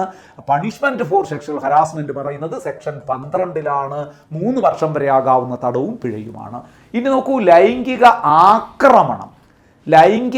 ആക്രമണം എന്ന് പറഞ്ഞാൽ എന്താണെന്നും കൂടെ ഒന്ന് പറഞ്ഞാൽ നന്നായിരിക്കും. ലൈംഗിക ആക്രമണം എന്ന് പറയുന്നത് ശരിക്കും പറഞ്ഞു കഴിഞ്ഞാൽ ലൈംഗിക ഉദ്ദേശത്തോടുകൂടി കുട്ടിയുടെ ശരീരത്തിലെ സ്വകാര്യ ഭാഗങ്ങൾ സ്പർശിക്കുന്ന കുറ്റകൃത്യമാണ്. ലൈംഗിക ഉദ്ദേശത്തോടുകൂടി കുട്ടിയുടെ ശരീരഭാഗത്തെ അല്ലെങ്കിൽ കുട്ടിയുടെ ശരീരത്തിലെ സ്വകാര്യ ഭാഗങ്ങൾ സ്പർശിക്കുന്ന കുറ്റകൃത്യമാണ് ശരിക്കും പറഞ്ഞു കഴിഞ്ഞാൽ ലൈംഗിക ആക്രമണം എന്ന വകുപ്പിൽപ്പെടുന്നത്. ലൈംഗിക ആക്രമണം സെക്ഷൻ 6 പറയുന്നു. അതിൻ്റെ ശിക്ഷ സെക്ഷൻ 7 പറയുന്നു. 3 വർഷം മുതൽ 5 വർഷം വരെ ആകാവുന്ന തടവും പിഴയുമാണ് അതിൻ്റെ ശിക്ഷ എന്ന് പറയുന്നത്. അതായത് ദുരുദ്ദേശത്തോടുകൂടി ലൈംഗിക ഉദ്ദേശത്തോടുകൂടി കുട്ടിയുടെ ശരീരത്തിലെ സ്വകാര്യ ഭാഗങ്ങൾ സ്പർശിക്കുന്ന ഒരു പോക്സോ കുറ്റകൃത്യമാണ് എന്താ പറയുന്നത്, ലൈംഗിക ആക്രമണം. സെക്ഷൽ അസാൾട്ട്, ഇത് സെക്ഷൽ ഹരാസ്മെൻറ്റ്. ബാക്കിയുള്ള കാര്യങ്ങൾ നമ്മൾ അടുത്ത ചോദ്യങ്ങളിൽ വരുന്നത് കൊണ്ട് ഞാനിവിടെ എക്സ്പ്ലെയിൻ ചെയ്യുന്നില്ല. ഇത്രയും കാര്യങ്ങൾ നിങ്ങൾക്ക് മനസ്സിലായിട്ടുണ്ടാവുമെന്ന് വിശ്വസിക്കുന്നു. അടുത്ത ചോദ്യത്തിലേക്ക് കടക്കുന്നു ഞാൻ. നോക്കൂ, നെക്സ്റ്റ് ചോദ്യത്തിൽ എന്താണ് പറയുന്നത് എന്ന് നമുക്കൊന്ന് നോക്കാം. കേരളത്തിലെ ഇപ്പോഴത്തെ മുഖ്യ വിവരാവകാശ കമ്മീഷണർ അവിടെ ഓപ്ഷൻ ഒന്ന് ശ്രദ്ധിച്ച് നോക്കൂ. Alexander Thomas, Rattan U Kelkar, V Hari Nair, KN Harilal. ഇവിടെ കുഴപ്പിക്കുന്ന 2 ഹരി കിടപ്പുണ്ട്. അതിലൊരെണ്ണമാണ് ഉത്തരവെന്ന് നിങ്ങൾക്കറിയാം. പെട്ടെന്നൊരു സംശയം വരും, ഏത് ഹരി? KN ഹരിലാലാണോ വി ഹരി നായറാണോ?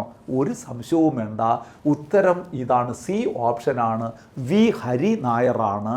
ബാക്കി 3 പേര് ആരാണെന്ന് പറയാം, അത് പറഞ്ഞേ മതിയാകൂ. അത് പഠിച്ച് തന്നെ നിങ്ങൾ പോകണം. കറണ്ട് അഫയേഴ്സ് ചോദ്യമാണ് എല്ലാം. അപ്പോൾ ഇത് ഒന്ന് വിശദീകരിച്ചിട്ട് അതിലേക്ക് ഞാൻ വരാം. അപ്പോൾ കേരളത്തിലെ നിലവിലെ മുഖ്യ വിവരാവകാശ കമ്മീഷണർ വി ഹരി നായറാണ്.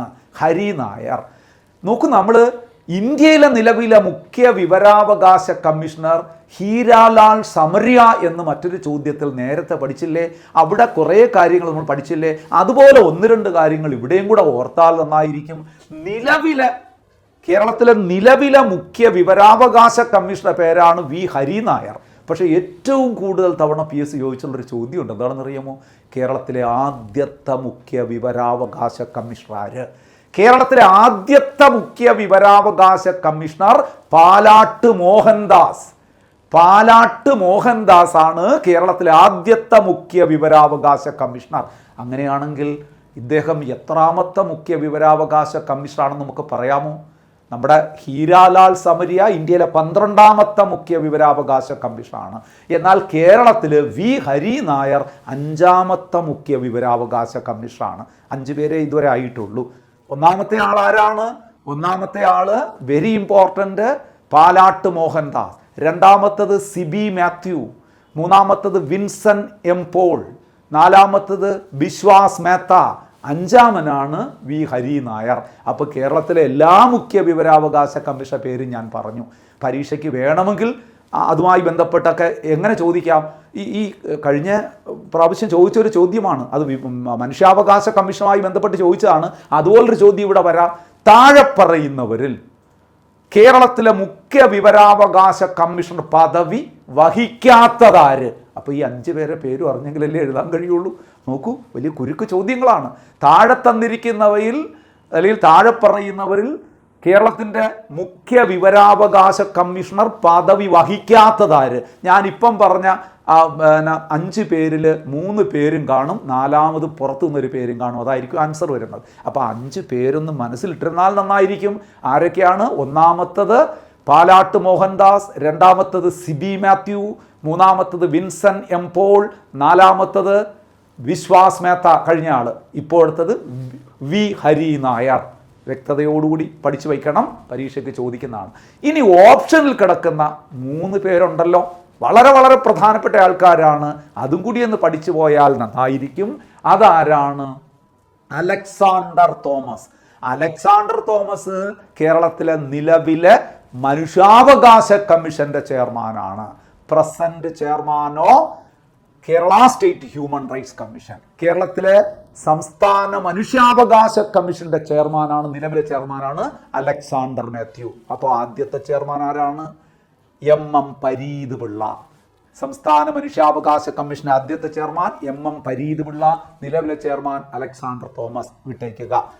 ഇനി നോക്കൂ, ഏറ്റവും ലേറ്റസ്റ്റ് ആയിട്ടുള്ള ഒരു ചോദ്യമാണ്. കേരളത്തിലെ തെരഞ്ഞെടുപ്പ് കമ്മീഷനുമായി ബന്ധപ്പെട്ടൊരു ചോദ്യമാണ്. കേരളത്തിലെ നിലവിലെ ചീഫ് ഇലക്ടറൽ ഓഫീസർ, കേരളത്തിലെ തെരഞ്ഞെടുപ്പ് കമ്മീഷണർ അല്ല, അത് എ ഷാജഹാൻ എന്ന് നിങ്ങൾക്കറിയാം. എന്നാൽ ഈ കേരളത്തിലെ തെരഞ്ഞെടുപ്പ് കമ്മീഷണർക്ക് പുറമെ കേന്ദ്ര ഗവൺമെന്റിന്റെ പ്രതിനിധിയായി ഒരാൾ ഉണ്ടാകുമല്ലോ. ആരാണത്? Chief electoral officer. Chief electoral ഓഫീസറെ നിയമിക്കുന്നതാര്? കേന്ദ്ര തെരഞ്ഞെടുപ്പ് കമ്മീഷൻ. അങ്ങനെ ഏറ്റവും ഒടുവിലായി തൊട്ട് അടുത്ത ദിവസം, കഴിഞ്ഞ ഏതാനും നാളുകളെ ആകുന്നുള്ളൂ, കേരളത്തിലൊരു മുഖ്യ തെരഞ്ഞെടുപ്പ് ഉദ്യോഗസ്ഥൻ വന്നിട്ട്, ചീഫ് ഇലക്ടറൽ ഓഫീസർ വന്ന്. അതാണ് രത്തൻ യു കേൽക്കർ. രത്തൻ യു കേൽക്കർ ആണ് നമ്മുടെ കേരളത്തിലെ നിലവിലെ മുഖ്യ തെരഞ്ഞെടുപ്പ് ഉദ്യോഗസ്ഥൻ എന്ന് പറയും, അല്ലെങ്കിൽ ചീഫ് ഇലക്ടറൽ ഓഫീസർ എന്ന് പറയുക. ഇനി അതും വളരെ പ്രധാനപ്പെട്ട ഒരു ചോദ്യമാണ് വരുന്നത്. K N Harilal. K N ഹരിലാലാണ് കേരളത്തിലെ നിലവിലെ ധനകാര്യ കമ്മീഷന്റെ ചെയർമാൻ. കേരള സംസ്ഥാനത്തെ ധനകാര്യ കമ്മീഷൻ, നിങ്ങൾക്കറിയാലോ, ധനകാര്യ കമ്മീഷൻ 2 തലങ്ങളിലുമുണ്ട്. കേന്ദ്ര ധനകാര്യ കമ്മീഷനുണ്ട്, സംസ്ഥാന ധനകാര്യ കമ്മീഷനുണ്ട്, അല്ലെ? ആ സംസ്ഥാന ധനകാര്യ കമ്മീഷന്റെ നിലവിലെ ചെയർമാനാണ് കെ എൻ ഹരിലാൽ. എത്രാമത്തെ? 7ാമത്തെ ധനകാര്യ കമ്മീഷൻ. തൊട്ട് മുമ്പ് ആരായിരുന്നു? എസ് വിജയാനന്ദ് ആയിരുന്നു. നിങ്ങൾക്കറിയാം. അതൊക്കെ ഒന്ന് ഓർമ്മ ഉണ്ടാകണം നിങ്ങൾക്ക്.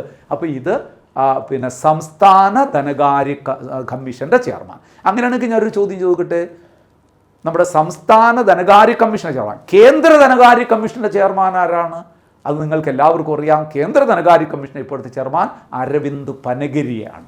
അരവിന്ദ് പനഗരിയ. അതൊക്കെ ഒന്ന് ഓർത്തു വെച്ചോളൂ. ഇതിപ്പം മൊത്തം ഈ 4 പേരും കേരള സംസ്ഥാനവുമായി ബന്ധപ്പെട്ടതാണ്.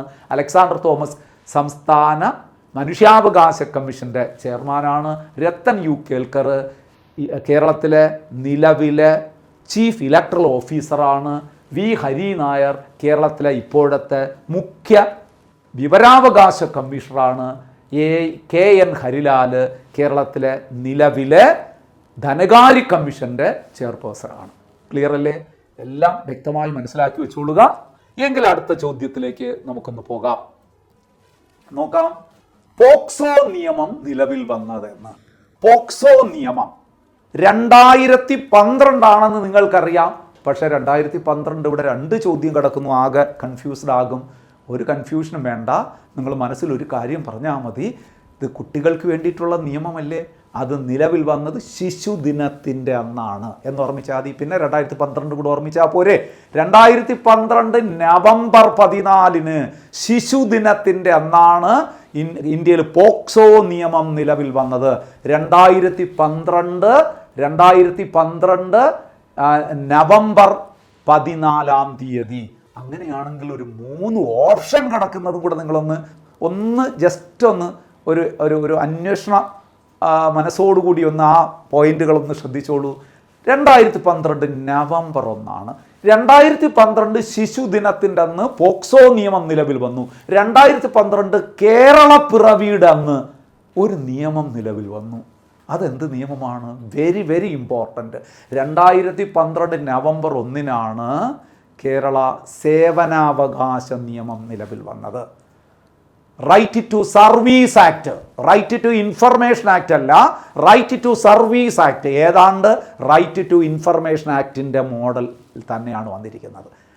വിവരാവകാശ നിയമം 2005 പാസ്സാക്കിയ വിവരാവകാശ നിയമത്തിൻ്റെ അതേ മോഡലിലാണ് നമ്മുടെ സംസ്ഥാനത്ത് എന്ത് നിയമം വന്നത്?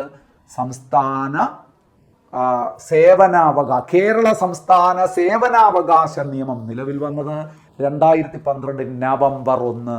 അപ്പോൾ 2012 ശിശുദിനത്തിൻ്റെ അന്ന് പോക്സോ നിയമവും 2012 കേരളപ്പിറവിയുടെ അന്ന് നമുക്ക് എന്തുണ്ടായി? എന്ത് നിയമം വന്നു? സേവനാവകാശ നിയമവും വന്നു. അടുത്ത 2015 ഡിസംബർ 19, 2015 അല്ല 2005 ഡിസംബർ 19 കേരള സംസ്ഥാന വിവരാവകാശ കമ്മീഷൻ നിലവിൽ വന്നത്.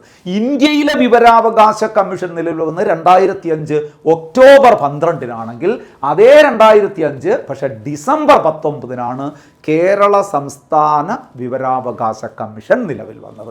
അത് ഓർത്തോളൂ. 1998 ഡിസംബർ 11 കേരള സംസ്ഥാന മനുഷ്യാവകാശ കമ്മീഷൻ നിലവിൽ വന്നത്. 1993 October 12 NHRC national human rights commission, ദേശീയ മനുഷ്യാവകാശ കമ്മീഷൻ നിലവിൽ വന്നതെങ്കിൽ 1998 ഡിസംബർ 11 സംസ്ഥാന മനുഷ്യാവകാശ കമ്മീഷൻ നിലവിൽ വന്നത്. അപ്പോൾ സുഹൃത്തുക്കളെ, ഇത് മനസ്സിലായോ നിങ്ങൾക്ക്? ഞാൻ ഒന്നുകൂടെ പെട്ടെന്ന് പറയാം. 2012 നവംബർ 14 നമ്മുടെ ചോദ്യത്തിൻ്റെ ഉത്തരം. പോക്സോ നിയമം നിലവിൽ വന്നത് ഇന്ത്യയിൽ 2012 ശിശുദിനത്തിൻ്റെ അന്ന്. 2012 കേരളപ്പിറവിയുടെ അന്ന് റൈറ്റ് ടു സർവീസ് ആക്ട്, സേവനാവകാശ നിയമം സംസ്ഥാനത്ത് നിലവിൽ വന്നു. 2005 ഡിസംബർ 19 സംസ്ഥാന വിവരാവകാശ കമ്മീഷൻ നിലവിൽ വന്നു. ഓർത്തോളൂ, അത് കേന്ദ്ര വിവരാവകാശ കമ്മീഷൻ ആണെങ്കിൽ ഇന്ത്യയിലെ വിവരാവകാശ കമ്മീഷൻ 2005 ഒക്ടോബർ 12 1990 ഡിസംബർ 11 കേരള സംസ്ഥാന മനുഷ്യാവകാശ കമ്മീഷൻ നിലവിൽ വന്നു. എന്നാൽ NHRC ആണെങ്കിൽ നാഷണൽ ഹ്യൂമൻ റൈറ്റ്സ് കമ്മീഷൻ അഥവാ ദേശീയ മനുഷ്യാവകാശ കമ്മീഷൻ നിലവിൽ വന്നത് 1993 ഒക്ടോബർ 12 ഏത് നിയമപ്രകാരം? മനുഷ്യാവകാശ സംരക്ഷണ നിയമപ്രകാരം നിലവിൽ വന്നു. 1993 സെപ്റ്റംബർ 28 പാർലമെന്റ് പാസാക്കിയ protection of human rights act പ്രകാരമാണ് നിലവിൽ വന്നത്. ക്ലിയർ അല്ലേ? ഈ ചോദ്യത്തിൻ്റെ ഉത്തരവും ക്ലിയർ അല്ലേ നിങ്ങൾക്ക്? നമുക്ക് നെക്സ്റ്റ് ചോദ്യത്തിലേക്ക് ഒന്ന് കിടക്കാം. പോക്സോ നിയമത്തിൻ്റെ സെക്ഷൻ 3 എന്താണ് പ്രതിപാദിക്കുന്നത്? പോക്സോ നിയമത്തിൻ്റെ സെക്ഷൻ 3 വെരി വെരി ഇമ്പോർട്ടൻ്റ് ആയിട്ടുള്ള കാര്യമാണ് പറയുന്നത്. നോക്കൂ, ലൈംഗിക പീഡനത്തിൻ്റെ നിർവചനം അത് നമ്മൾ നേരത്തെ പറഞ്ഞു. സെക്ഷൻ 11 ലൈംഗിക പീഡനം. ലൈംഗിക ആക്രമണം സെക്ഷൻ 6ഉം 7ഉം അതിൻ്റെ നിർവചനവും ശിക്ഷയൊക്കെ നമ്മൾ നേരത്തെ പഠിച്ചു കഴിഞ്ഞു. ചൈൽഡ് പോണോഗ്രഫിയുടെ നിർവചനം, പോണോഗ്രഫിയുമായി ബന്ധപ്പെട്ട പോക്സോ ആക്ടിലെ സെക്ഷൻ എന്ന് വെച്ചാൽ 13 മുതൽ 15 വരെ. IT ആക്ടിലാണെങ്കിൽ 67B. ഇത് രണ്ടും പരീക്ഷയ്ക്ക് ചോദിക്കും. ചൈൽഡ് പോണോഗ്രഫി എന്ന് പറഞ്ഞാൽ അറിയാമല്ലോ, കുട്ടികളുടെ അശ്ലീല ചിത്രങ്ങൾ ശേഖരിക്കുക, കൈവശം വയ്ക്കുക, വിതരണം ചെയ്യുക തുടങ്ങിയ കുറ്റകൃത്യങ്ങളാണ് ചൈൽഡ് പോണോഗ്രഫി എന്ന് പറയുന്ന കുറ്റകൃത്യം. അതിന് പോക്സോ നിയമത്തിലെ 13, 14, 15 സെക്ഷനുകളിലാണ് അതിനെക്കുറിച്ച് പ്രതിപാദിക്കുന്നത്. IT നിയമത്തിൽ 67Bയിലാണ് ചൈൽഡ് പോണോഗ്രഫിയെക്കുറിച്ച് പ്രതിപാദിക്കുന്നത്. നമ്മുടെ ചോദ്യം പോക്സോ നിയമത്തിൻ്റെ സെക്ഷൻ 3 എന്താണ്? ഒരു സംശയവും വേണ്ട. നുഴഞ്ഞുകയറ്റ ലൈംഗിക അതിക്രമണത്തിൻ്റെ നിർവചനം, പെനട്രേറ്റീവ് സെക്സ്വൽ അസാൾട്ട്, അതായത് ശരിക്കും പറഞ്ഞാൽ പ്രവേശിത ലൈംഗിക അതിക്രമമൊന്നും നുഴഞ്ഞുകയറ്റ ലൈംഗിക അതിക്രമം എന്നൊക്കെ പറയുന്ന അതിക്രൂരമായ ഒരു പോക്സോ കുറ്റകൃത്യത്തെക്കുറിച്ചാണ് പോക്സോ നിയമത്തിന്റെ സെക്ഷൻ 3 പറയുന്നത്. 4 ഈ ലൈംഗിക നുഴഞ്ഞുകയറ്റത്തിന്റെ ശിക്ഷയെക്കുറിച്ച് പ്രതിപാദിക്കുന്നത്. 4 പറയുമ്പോൾ ഇപ്പം 2019 പോക്സോ നിയമം ഭേദഗതി ചെയ്തപ്പോൾ ആ 4ാമത്തെ സെക്ഷനെ 4(1) മാറ്റി. പിന്നെ അഡീഷണൽ ആയിട്ട് 4(2), 4(3) എന്ന് പറയുന്ന 2 സെക്ഷനും കൂടെ കൂട്ടിച്ചേർത്തു. 4 പറയുന്ന മൊത്തം അതിൽ ശിക്ഷയുമായി ബന്ധപ്പെട്ട കാര്യമാണ്. 4(1) പറയുന്നത് ലൈംഗിക നുഴഞ്ഞുകയറ്റം നടത്തുന്ന വ്യക്തിക്ക് 10 വർഷത്തിൽ കുറയാത്ത ശിക്ഷയും എന്നാൽ കൂടിയത് ജീവപര്യന്തം, 10 വർഷത്തിൽ കുറയാത്തതും ജീവപര്യന്തം വരെ ആകാവുന്ന തടവും ഒപ്പം പിഴയുമാണ് സെക്ഷൻ 4. പഴയ 4, ഇപ്പം അത് 4(1) ഭേദഗതി പ്രകാരം 4(1) പറയും, 4(1) പറയുന്നു. പിന്നീട് കൂട്ടിച്ചേർത്ത 4(2) പറയുന്നത് 16 വയസ്സിന് താഴെയുള്ള കുട്ടികളെ ആണ് ഇങ്ങനെ ലൈംഗിക നുഴഞ്ഞുകയറ്റത്തിലൂടെ ആക്രമിക്കുന്നതെങ്കിൽ 10 വർഷം നിൽക്കൂല, 20 വർഷം വരെ ആകാവുന്ന തടവും ജീവപര്യന്തം വരെ നിലനിൽക്കുന്നതുമായ, കുറഞ്ഞത് 20 വർഷം, കൂടുതൽ ശിക്ഷ ജീവപര്യന്തം വരെയും ഒപ്പം പിഴയും ഉണ്ട്. ഇനി 4(3) കൂടെ ഉൾപ്പെടുത്തിയെന്ന് ഞാൻ പറഞ്ഞല്ലോ. 4(3) പറയുന്നത് പോക്സോ നിയമത്തിലെ സെക്ഷൻ 4(3) പറയുന്നത് ഇങ്ങനെ പിഴ ഈടാക്കുന്ന തുക ഈ കുറ്റകൃത്യത്തിന് ഇരയായ കുട്ടിയുടെ പുനരധിവാസത്തിന് വേണ്ടി ഉപയോഗിക്കണം. നിങ്ങൾ വ്യക്തമായി പഠിച്ചു വയ്ക്കണം. ഇത് ഞാൻ ഒന്നുകൂടി പറയാം. പോക്സോ നിയമത്തിൻ്റെ സെക്ഷൻ 3 ഇത് ജനറലായിട്ട് പരീക്ഷയ്ക്ക് പോകുന്നവരും പഠിച്ചു വയ്ക്കണം. പ്രത്യേകിച്ച് നമ്മുടെ സ്പെഷ്യൽ ടോപ്പിക്സ് പഠിക്കുന്ന CPO, വിമൺ CPO ഒക്കെ ഉള്ള സ്പെഷ്യൽ ടോപ്പിക്സിലും വരുന്നതാണ്. സ്പെഷ്യൽ ടോപ്പിക്സ് മാത്രമല്ല, സ്പെഷ്യൽ ടോപ്പിക്സിൽ മാത്രമല്ല ഇത് പ്രാധാന്യമായി വരുന്നത്, ജനറൽ പരീക്ഷയ്ക്കും ചോദിക്കാവുന്നതാണ്. ലൈംഗികമായിട്ടുള്ള അല്ലെങ്കിൽ നുഴഞ്ഞുകയറ്റ ലൈംഗിക ആക്രമണത്തിൻ്റെ നിർവചനം വരുന്നത് സെക്ഷൻ 3 ഇവിടുത്തെ ഉത്തരം D ഓപ്ഷനാണ്. അതിൻ്റെ പിന്നെ ആ കുറ്റകൃത്യത്തെക്കുറിച്ച് പറയുന്നത് 3, അതിൻ്റെ ശിക്ഷയെക്കുറിച്ച് പറയുന്ന 4 എന്ന് പറയുമ്പം 4(1), 4(2), 4(3). പഴയ 2012 പോക്സോ നിയമപ്രകാരം 4 മാത്രമേ ഉണ്ടായിരുന്നുള്ളൂ. ആ 4നെ 4(1) മാറ്റി 2019 ഭേദഗതിയിലൂടെ. എന്നിട്ട് 4(2), 4(3) അഡീഷണൽ ആയിട്ട് കൂട്ടിച്ചേർത്തു. ആ 3ൻ്റെയും 3 പറയുന്ന ശിക്ഷ ഞാൻ ഒന്നുകൂടി പറയാം. 4(1) പറയുന്നത് ലൈംഗിക അല്ലെങ്കിൽ നുഴഞ്ഞുകയറ്റ ലൈംഗിക അതിക്രമത്തിൻ്റെ ശിക്ഷ, കുറഞ്ഞ ശിക്ഷ 10 വർഷം വരെ ആകുന്ന തടവ്, കൂടിയത് ജീവപര്യന്തം തടവ്, ഒപ്പം പിഴയും. ഇനി 4(2) പറയുന്നത് 16 വയസ്സിന് താഴെയുള്ള കുട്ടികളെയാണ് ഇത്തരത്തിലുള്ള അതിക്രമത്തിന് വിധേയമാക്കിയാൽ, നുഴഞ്ഞുകയറ്റ അതിക്രമത്തിന് വിധേയമാക്കി കഴിഞ്ഞാൽ അതിനുള്ള കുറഞ്ഞ ശിക്ഷ 20 വർഷം വരെ തടവ്, കൂടിയത് ജീവപര്യന്തം, ഒപ്പം പിഴയുമാണ്. സെക്ഷൻ 4(3) പറയുന്നത് ഇങ്ങനെ പിഴയായി ഈടാക്കുന്ന തുക കുട്ടികളുടെ ഈ ലൈംഗിക അതിക്രമത്തിന് ഇരയായ കുട്ടികളുടെ ചികിത്സയ്ക്കും പുനരധിവാസത്തിനുമൊക്കെ ഉപയോഗപ്പെടുത്തിയിരിക്കണം എന്ന് പറയുന്നതാണ്. ക്ലിയർ അല്ലേ? ഈ ചോദ്യം ക്ലിയർ അല്ലേ? യെസ്. നെക്സ്റ്റ് ചോദ്യം എന്താണെന്ന് നമുക്ക് നോക്കാം. വിവരാവകാശ നിയമപ്രകാരം താഴെ പറയുന്നവയിൽ ശരി പ്രസ്താവന തിരഞ്ഞെടുക്കുക. നമ്മുടെ കീവേഡ് എന്താണ്? ശരി പ്രസ്താവന തിരഞ്ഞെടുക്കുക. പാർലമെന്റിന്റെ വിശേഷ അവകാശത്തിന് ലംഘനമായേക്കാവുന്ന വിവരങ്ങൾ വെളിപ്പെടുത്തേണ്ടതില്ല. നോക്കൂ, ശരി പ്രസ്താവനയാണ്. പാർലമെന്റിന്റെ വിശേഷ അവകാശത്തിന് ലംഘനമായേക്കാവുന്ന വിവരങ്ങൾ വെളിപ്പെടുത്തേണ്ടതില്ല. രണ്ടാമത്തത്, വിവരാവകാശ നിയമപ്രകാരം വിവരം ലഭ്യമാകുന്നതിന് സമയപരിധി നിഷ്കർഷിച്ചിട്ടുണ്ട്. വിവരം എന്നതിൻ്റെ നിർവചനത്തിൽ ഇലക്ട്രോണിക് രൂപത്തിലുള്ള വസ്തുക്കൾ ഉൾപ്പെടുന്നില്ല. വിവരം ലഭ്യമാകുന്നതിൽ പൊതു താല്പര്യത്തിന് പ്രാധാന്യമുണ്ട്. ശ്രദ്ധിക്കണം. വിവരാവകാശ നിയമപ്രകാരം താഴെ പറയുന്നതിൽ ശരി പ്രസ്താവന തിരഞ്ഞെടുക്കുക. പാർലമെന്റിന്റെ വിശേഷ അവകാശത്തിന് ലംഘനമായേക്കുന്ന വിവരങ്ങൾ വെളിപ്പെടുത്തേണ്ടതില്ല. ക്ലിയർ അല്ലേ? അത് വെളിപ്പെടുത്തേണ്ടതില്ല. പാർലമെന്റിന്റെ എന്തെങ്കിലും അവകാശങ്ങൾക്ക് ലംഘനമായി പോകുന്ന കാര്യങ്ങൾ വെളിപ്പെടുത്തേണ്ടതില്ല. അത് ശരിയായിട്ട് നമുക്ക് പറഞ്ഞുകൂടെ? അപ്പോൾ 1 ഇവിടെ ശരിയായിട്ട് വരുന്നു. 2 നോക്കൂ, വിവരാവകാശ നിയമപ്രകാരം വിവരം ലഭ്യമാകുന്നതിന് സമയപരിധി നിഷ്കർഷിച്ചിട്ടുണ്ട്. നമ്മൾ പഠിച്ചിട്ടുണ്ടല്ലോ. വിവരാവകാശ നിയമപ്രകാരം ആരിലാണ് അപേക്ഷ കൊടുക്കേണ്ടത്? പബ്ലിക് ഇൻഫർമേഷൻ ഓഫീസർ അല്ലെങ്കിൽ അസിസ്റ്റന്റ് പബ്ലിക് ഇൻഫർമേഷൻ ഓഫീസർ. നോക്കൂ, പബ്ലിക് ഇൻഫർമേഷൻ ഓഫീസറുടെ കയ്യിൽ പരാതി ലഭിച്ചു കഴിഞ്ഞാൽ 30 ദിവസത്തിനുള്ളിൽ അതിന് മറുപടി നൽകിയിരിക്കണം. അസിസ്റ്റന്റ് പബ്ലിക് ഇൻഫർമേഷനുടെ കയ്യിലാണ് പരാതി കൊടുക്കുന്നതെങ്കിൽ 35 ദിവസത്തിനുള്ളിൽ മറുപടി കൊടുത്തിരിക്കണം എന്നാണ്. പക്ഷെ പരീക്ഷയ്ക്ക് അങ്ങനെയൊന്നും ചോദിക്കാറില്ല.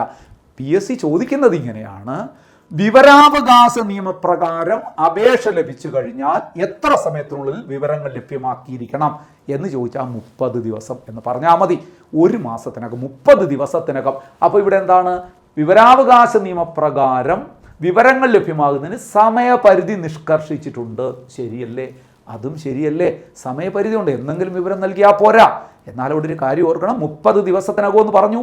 എന്നാൽ ഒരു വ്യക്തിയുടെ ജീവനും അല്ലെങ്കിൽ ഒരു വ്യക്തിയുടെ ജീവനും വ്യക്തി സ്വാതന്ത്ര്യത്തിനും അപകടം സംഭവിക്കുന്ന വിവരമാണെങ്കിൽ 48 മണിക്കൂറിനുള്ളിൽ ലഭ്യമാക്കിയിരിക്കണം എന്ന് നിങ്ങൾക്കറിയാം.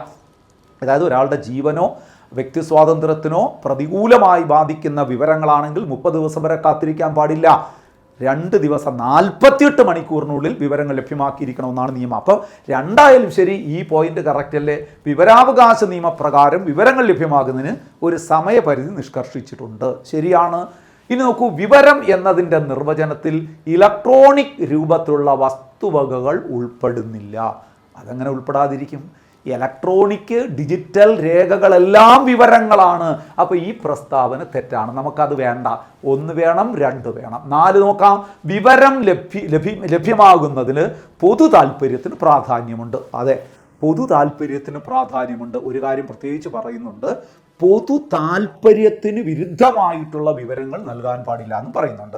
അപ്പം പൊതു താല്പര്യം പരിഗണിച്ചാണ് വിവരങ്ങൾ നൽകേണ്ടത്. അപ്പം പൊതു താല്പര്യത്തിന് പ്രാധാന്യമുണ്ടെന്ന് പറയുന്നത് ശരിയല്ലേ? അപ്പോൾ 1, 2, 4 അല്ലേ ഇവിടെ ശരിയായി വരുന്നത്? സി അല്ലേ ഓപ്ഷൻ? സി ഓപ്ഷനാണ് ഇവിടെ ഉത്തരമായി വരുന്നത്. ഓക്കെ, അപ്പോൾ നമുക്ക് അടുത്ത ചോദ്യത്തിലേക്ക് ഒന്ന് പോകാം. അടുത്ത ചോദ്യം എന്താണെന്ന് നോക്കാം. താഴെ പറയുന്നവയിൽ 2005 പാർലമെന്റ് പാസാക്കിയ സുപ്രധാന നിയമങ്ങൾ ഏതൊക്കെയാണ്? ഈ പറയുന്നതിൽ ഏതാണ് 2005 പാസാക്കിയ സുപ്രധാന നിയമങ്ങൾ? ഏതൊക്കെയാണ്? ദേശീയ വിവരാവകാശ നിയമം 2005 ഇപ്പം നമ്മൾ പഠിച്ചതല്ലേ. ദേശീയ ദുരന്ത നിവാരണ നിയമം 2005 തന്നെയാണ്. അടുത്തത് ഗാർഹിക പീഡന നിരോധന നിയമം 2005 തന്നെയാണ്.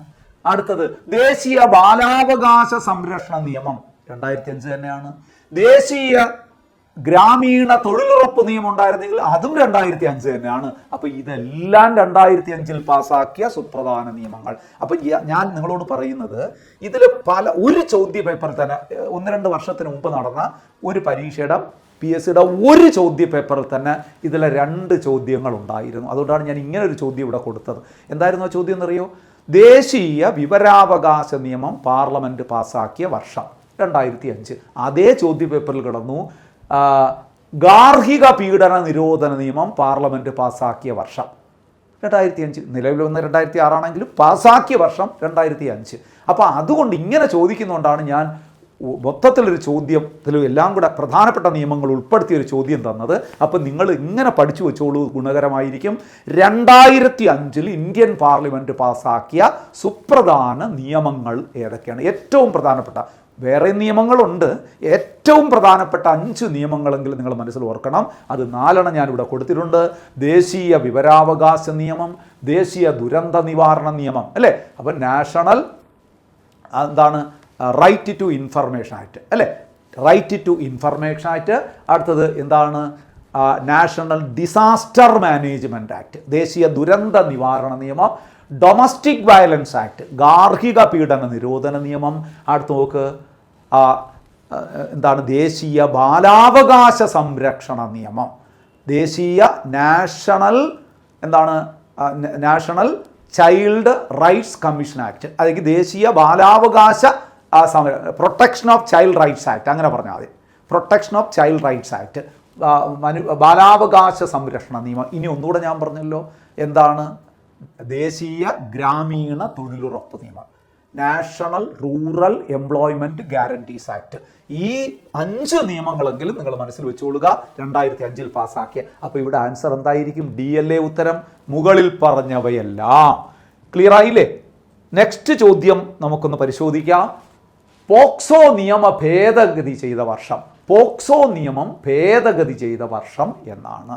അത് പ്രത്യേകിച്ച് അവിടെ ഒന്നും എക്സ്പ്ലെയിൻ ചെയ്യാനില്ല, നിങ്ങൾക്കറിയാം. 2019. 2019 ഒരുപാട് നിയമങ്ങൾ ഭേദഗതി ചെയ്തത്. ഏതൊക്കെ? 2019 ഒന്ന് ഓർത്തു വെച്ചോളൂ. സിറ്റിസൺഷിപ്പ് അമെൻമെൻറ്റ് ആക്ട് അല്ലേ, പൗരത്വ ഭേദഗതി നിയമം ഏറ്റവും ഒടുവിലായി ഭേദഗതി ചെയ്ത് 2019. അതുപോലെ തന്നെ എന്താണ്? മനുഷ്യാവകാശ സംരക്ഷണ നിയമം, protection of human rights act ഏറ്റവും ഒടുവിലായി ഭേദഗതി ചെയ്തത് 2019. അതുപോലെ തന്നെ പോക്സോ ആക്ട് 2019 ഭേദഗതി ചെയ്തു. അതുപോലെ തന്നെ വിവരാവകാശ നിയമം, നാഷണൽ ഇൻഫർമേഷൻ ആക്ട്, അതും ഭേദഗതി ചെയ്ത് 2019. ഇങ്ങനെ പറഞ്ഞാൽ ഒരുപാടുണ്ട്. 2019 ഒരുപാട് നിയമങ്ങൾ ഭേദഗതി ചെയ്ത്, പോക്സോ നിയമവും ഭേദഗതി ചെയ്തത് 2019 തന്നെയാണ്. പ്രത്യേകിച്ച് അവിടെ എക്സ്പ്ലെയിൻ ചെയ്യാനൊന്നുമില്ല. അപ്പോൾ അടുത്ത ഒരു ചോദ്യത്തിലേക്ക് നമുക്കൊന്ന് പോകാം. പോക്സോ നിയമപ്രകാരം പരാതി നൽകേണ്ടത് ആർക്ക്? പോക്സോ കുറ്റകൃത്യം നിങ്ങളുടെ ശ്രദ്ധയിൽപ്പെട്ടു, നിങ്ങൾ ആർക്ക് പരാതി നൽകണം? ഒരു കൺഫ്യൂഷനും വേണ്ട, തൊട്ടടുത്തുള്ള ലോക്കൽ പോലീസിൽ പരാതി ചെയ്യാം. ഇനി ഇതിനു വേണ്ടി രൂപീകരിക്കപ്പെട്ട ഒരു സ്പെഷ്യൽ ജുവനൈൽ പോലീസ് യൂണിറ്റ് ഉണ്ട്, അവിടെ പരാതി ചെയ്യാം. ചൈൽഡ് വെൽഫെയർ കമ്മിറ്റി, ശിശുക്ഷേമ സമിതികൾ, ചൈൽഡ് വെൽഫെയർ കമ്മിറ്റീസ് ഉണ്ട്, അവിടെ പരാതി ചെയ്യാം. ജില്ലകൾ തോറും ചൈൽഡ് വെൽഫെയർ കമ്മിറ്റി ഉള്ള കാര്യം നിങ്ങൾക്കറിയാം, അവിടെ പരാതി നൽകാം. ഇനി ദേശീയ സംസ്ഥാന ബാലാവകാശ കമ്മീഷൻ, 2 തലങ്ങളിലും ബാലാവകാശ കമ്മീഷനുകളുണ്ട്, അവിടെയും പരാതി നൽകാം. ചൈൽഡ് ഹെൽപ്പ് ലൈൻ പരാതി നൽകാം. ഒരുപാട്. അപ്പോൾ ഇവിടെ എവിടെ വേണോ പരാതി നൽകാം.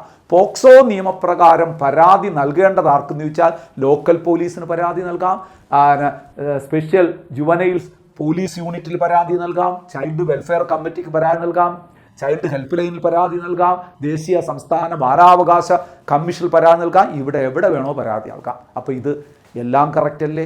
ഡി ഓപ്ഷൻ അല്ലേ? മുകളിൽ പറഞ്ഞവയെല്ലാം ആണ് ഇവിടെ ആൻസറായി വരുന്നത്. നോക്കൂ, നെക്സ്റ്റ് ക്വസ്റ്റ്യൻ. ഇന്ത്യയിലെ മുഖ്യ വിവരാവകാശ കമ്മീഷണറുടെ പ്രതിമാസ ശമ്പളം എത്ര? ഇന്ത്യയിലെ മുഖ്യ വിവരാവകാശ കമ്മീഷണറുടെ പ്രതിമാസ ശമ്പളം എത്ര? നേരത്തെ ഉണ്ടായിരുന്നതിൽ മാറ്റം വന്നു, അതുകൊണ്ടാണ് ഈ ചോദ്യത്തിന് പ്രസക്തി എന്ന് പറയുന്നത്. ഇന്ത്യയിലെ മുഖ്യ വിവരാവകാശ കമ്മീഷണറുടെ പ്രതിമാസ ശമ്പളം എ ഓപ്ഷനാണ്, 2,50,000. ഇങ്ങനെ ആയിരിക്കില്ല ആൻസർ തരുന്നത്. ഇന്ത്യയിലെ മുഖ്യ വിവരാവകാശ കമ്മീഷണറുടെ പ്രതിമാസ ശമ്പളം എത്ര എന്ന് ചോദിച്ചിട്ട് ആൻസർ വരുന്നത് സുപ്രീം കോടതി ജഡ്ജിയുടെ ശമ്പളത്തിന് തുല്യം. ഓക്കെ, കറക്റ്റാണ്, അത് തന്നെയാണ് ഇവിടെ ആൻസർ. ഞാൻ പറയുന്നത് ശ്രദ്ധിച്ച് കേൾക്കുക. നമ്മുടെ ഈ കുറേ പോസ്റ്റിലിരിക്കുന്ന വ്യക്തികളുടെ ശമ്പളം തുല്യമാണ്. സുപ്രീം കോടതി ജഡ്ജി, ഹൈക്കോടതി ചീഫ് ജസ്റ്റിസ്, ഇന്ത്യയിലെ മുഖ്യ വിവരാവകാശ കമ്മീഷണർ, ഇന്ത്യയിലെ controller and auditor general of India CAG, ഇന്ത്യയിലെ ഇലക്ഷൻ കമ്മീഷൻ അംഗങ്ങളുടെ ശമ്പളം. ഇലക്ഷൻ കമ്മീഷനിൽ 3 പേരുണ്ട്, മുഖ്യ വിവരാവകാശ കമ്മീഷൻ 2 കമ്മീഷണർമാരും ഉണ്ട്. എല്ലാവരുടെയും ശമ്പളം ഒന്ന് തന്നെയാണ്. പക്ഷെ അതുപോലെ അല്ല ഇവിടെ മുഖ്യ വിവരാവകാശ കമ്മീഷണറുടെ ശമ്പളമല്ല, മറ്റു വിവരാവകാശ കമ്മീഷണർമാരുടെ ശമ്പളം. അവരുടെ ശമ്പളം ഇതാണ്. സാധാ വിവരാവകാശ കമ്മീഷണറുടെ ശമ്പളം എന്ന് പറയുന്നത് 2,25,000 രൂപയുള്ളൂ. അതായത് ഹൈക്കോടതി ജഡ്ജിമാരുടെ ശമ്പളത്തിന് തുല്യം. ഹൈക്കോടതി ജഡ്ജിമാരുടെ ശമ്പളത്തിന് തുല്യം. അപ്പോൾ ഇനി നമ്മൾ സംസ്ഥാന തലത്തിലേക്ക് വരിക. സംസ്ഥാന തലത്തിൽ വന്നാൽ സംസ്ഥാനത്തെ മുഖ്യ വിവരാവകാശ കമ്മീഷണറുടെയും സംസ്ഥാനത്തെ മറ്റു വിവരാവകാശ കമ്മീഷണറുടെയും ശമ്പളവും ഇത് തന്നെയാണ്, ഒന്ന് തന്നെയാണ്. അപ്പോൾ ഇന്ത്യയിലെ 2 തലത്തിലുള്ള വിവരാവകാശ കമ്മീഷണർമാരെടുത്തു കഴിഞ്ഞാൽ ഒരാളുടെ ശമ്പളം മാത്രമേ 2,50,000 രൂപയുള്ളൂ. അത് ഇന്ത്യയിലെ മുഖ്യ വിവരാവകാശ കമ്മീഷണറുടെ. ബാക്കി എല്ലാവരുടെയും, ഇന്ത്യയിലെ മറ്റു വിവരാവകാശ കമ്മീഷണർമാരുടെയും സംസ്ഥാനത്തെ മുഖ്യ വിവരാവകാശ കമ്മീഷണറെയും സംസ്ഥാനത്തെ മറ്റ് കമ്മീഷണർമാരുടെയും ശമ്പളം 2,25,000. സംസ്ഥാന തലത്തിൽ വന്നാൽ മുഖ്യൻ്റെയും മറ്റുള്ള അംഗങ്ങളുടെയും ശമ്പളം സെയിം എന്നർത്ഥം. ക്ലിയർ അല്ലേ? അപ്പോൾ ഇന്ത്യയിലെ മുഖ്യ ഇത് 2019 ഭേദഗതിയിലൂടെയാണ് മാറ്റം വന്നത്. നേരത്തെ ഇങ്ങനെ ആയിരുന്നില്ല. അത് ഇനി ഞാൻ പറഞ്ഞു നിങ്ങളെ കൺഫ്യൂസ്ഡ് ആക്കുന്നില്ല. അത് ചോദിക്കാത്ത കാര്യമാണ്. പഴയ ശമ്പളം എത്ര ആയിരുന്നു എന്ന് ചോദിക്കില്ല. കാരണം അത് ഞാനിപ്പം പറയുകയാണെങ്കിൽ നിങ്ങളുടെ മനസ്സിൽ അത് കയറി പോകും. അപ്പോൾ ആശയക്കുഴപ്പമുണ്ടാകും. അതുകൊണ്ട് വെറുതെ ഞാൻ നിങ്ങളെ ആശയക്കുഴപ്പത്തിലേക്ക് നയിക്കുന്നില്ല. ഇത് മാത്രം ഒന്ന് പഠിച്ചാൽ മതി. നിലവിൽ മുഖ്യ വിവരാവകാശ കമ്മീഷന്റെ പ്രതിമാസ ശമ്പളം 2,50,000 രൂപ. അപ്പോൾ സുഹൃത്തുക്കളെ, ഇന്നത്തെ ക്ലാസ്സിൽ നമ്മൾ കുറേ ചോദ്യങ്ങൾ ഡിസ്കസ് ചെയ്തു. ഈ ചോദ്യങ്ങളൊക്കെ നിങ്ങൾക്ക് മനസ്സിലായിട്ടുണ്ടാകും. ഇതിൻ്റെ അനുബന്ധ വിവരങ്ങളും നിങ്ങൾക്ക് മനസ്സിലായിട്ടുണ്ടാകും എന്ന് ഞാൻ വിശ്വസിക്കുന്നു. തുടർന്ന് വരുന്ന എല്ലാ പരീക്ഷകൾക്കും നിങ്ങൾക്ക് ഈ ക്ലാസ് പ്രയോജനപ്പെടും എന്ന കാര്യത്തിൽ യാതൊരു തർക്കവുമില്ല. അങ്ങനെ ഒരു ശുഭാപ്തി വിശ്വാസത്തോടു കൂടി ഇന്നത്തെ ക്ലാസ് ഞങ്ങളുടെ വൈൻഡപ്പ് ചെയ്യുന്നു. മറ്റൊരു ക്ലാസ്സുമായി നമുക്ക് വീണ്ടും കാണാം. Thank you so much. Good bye.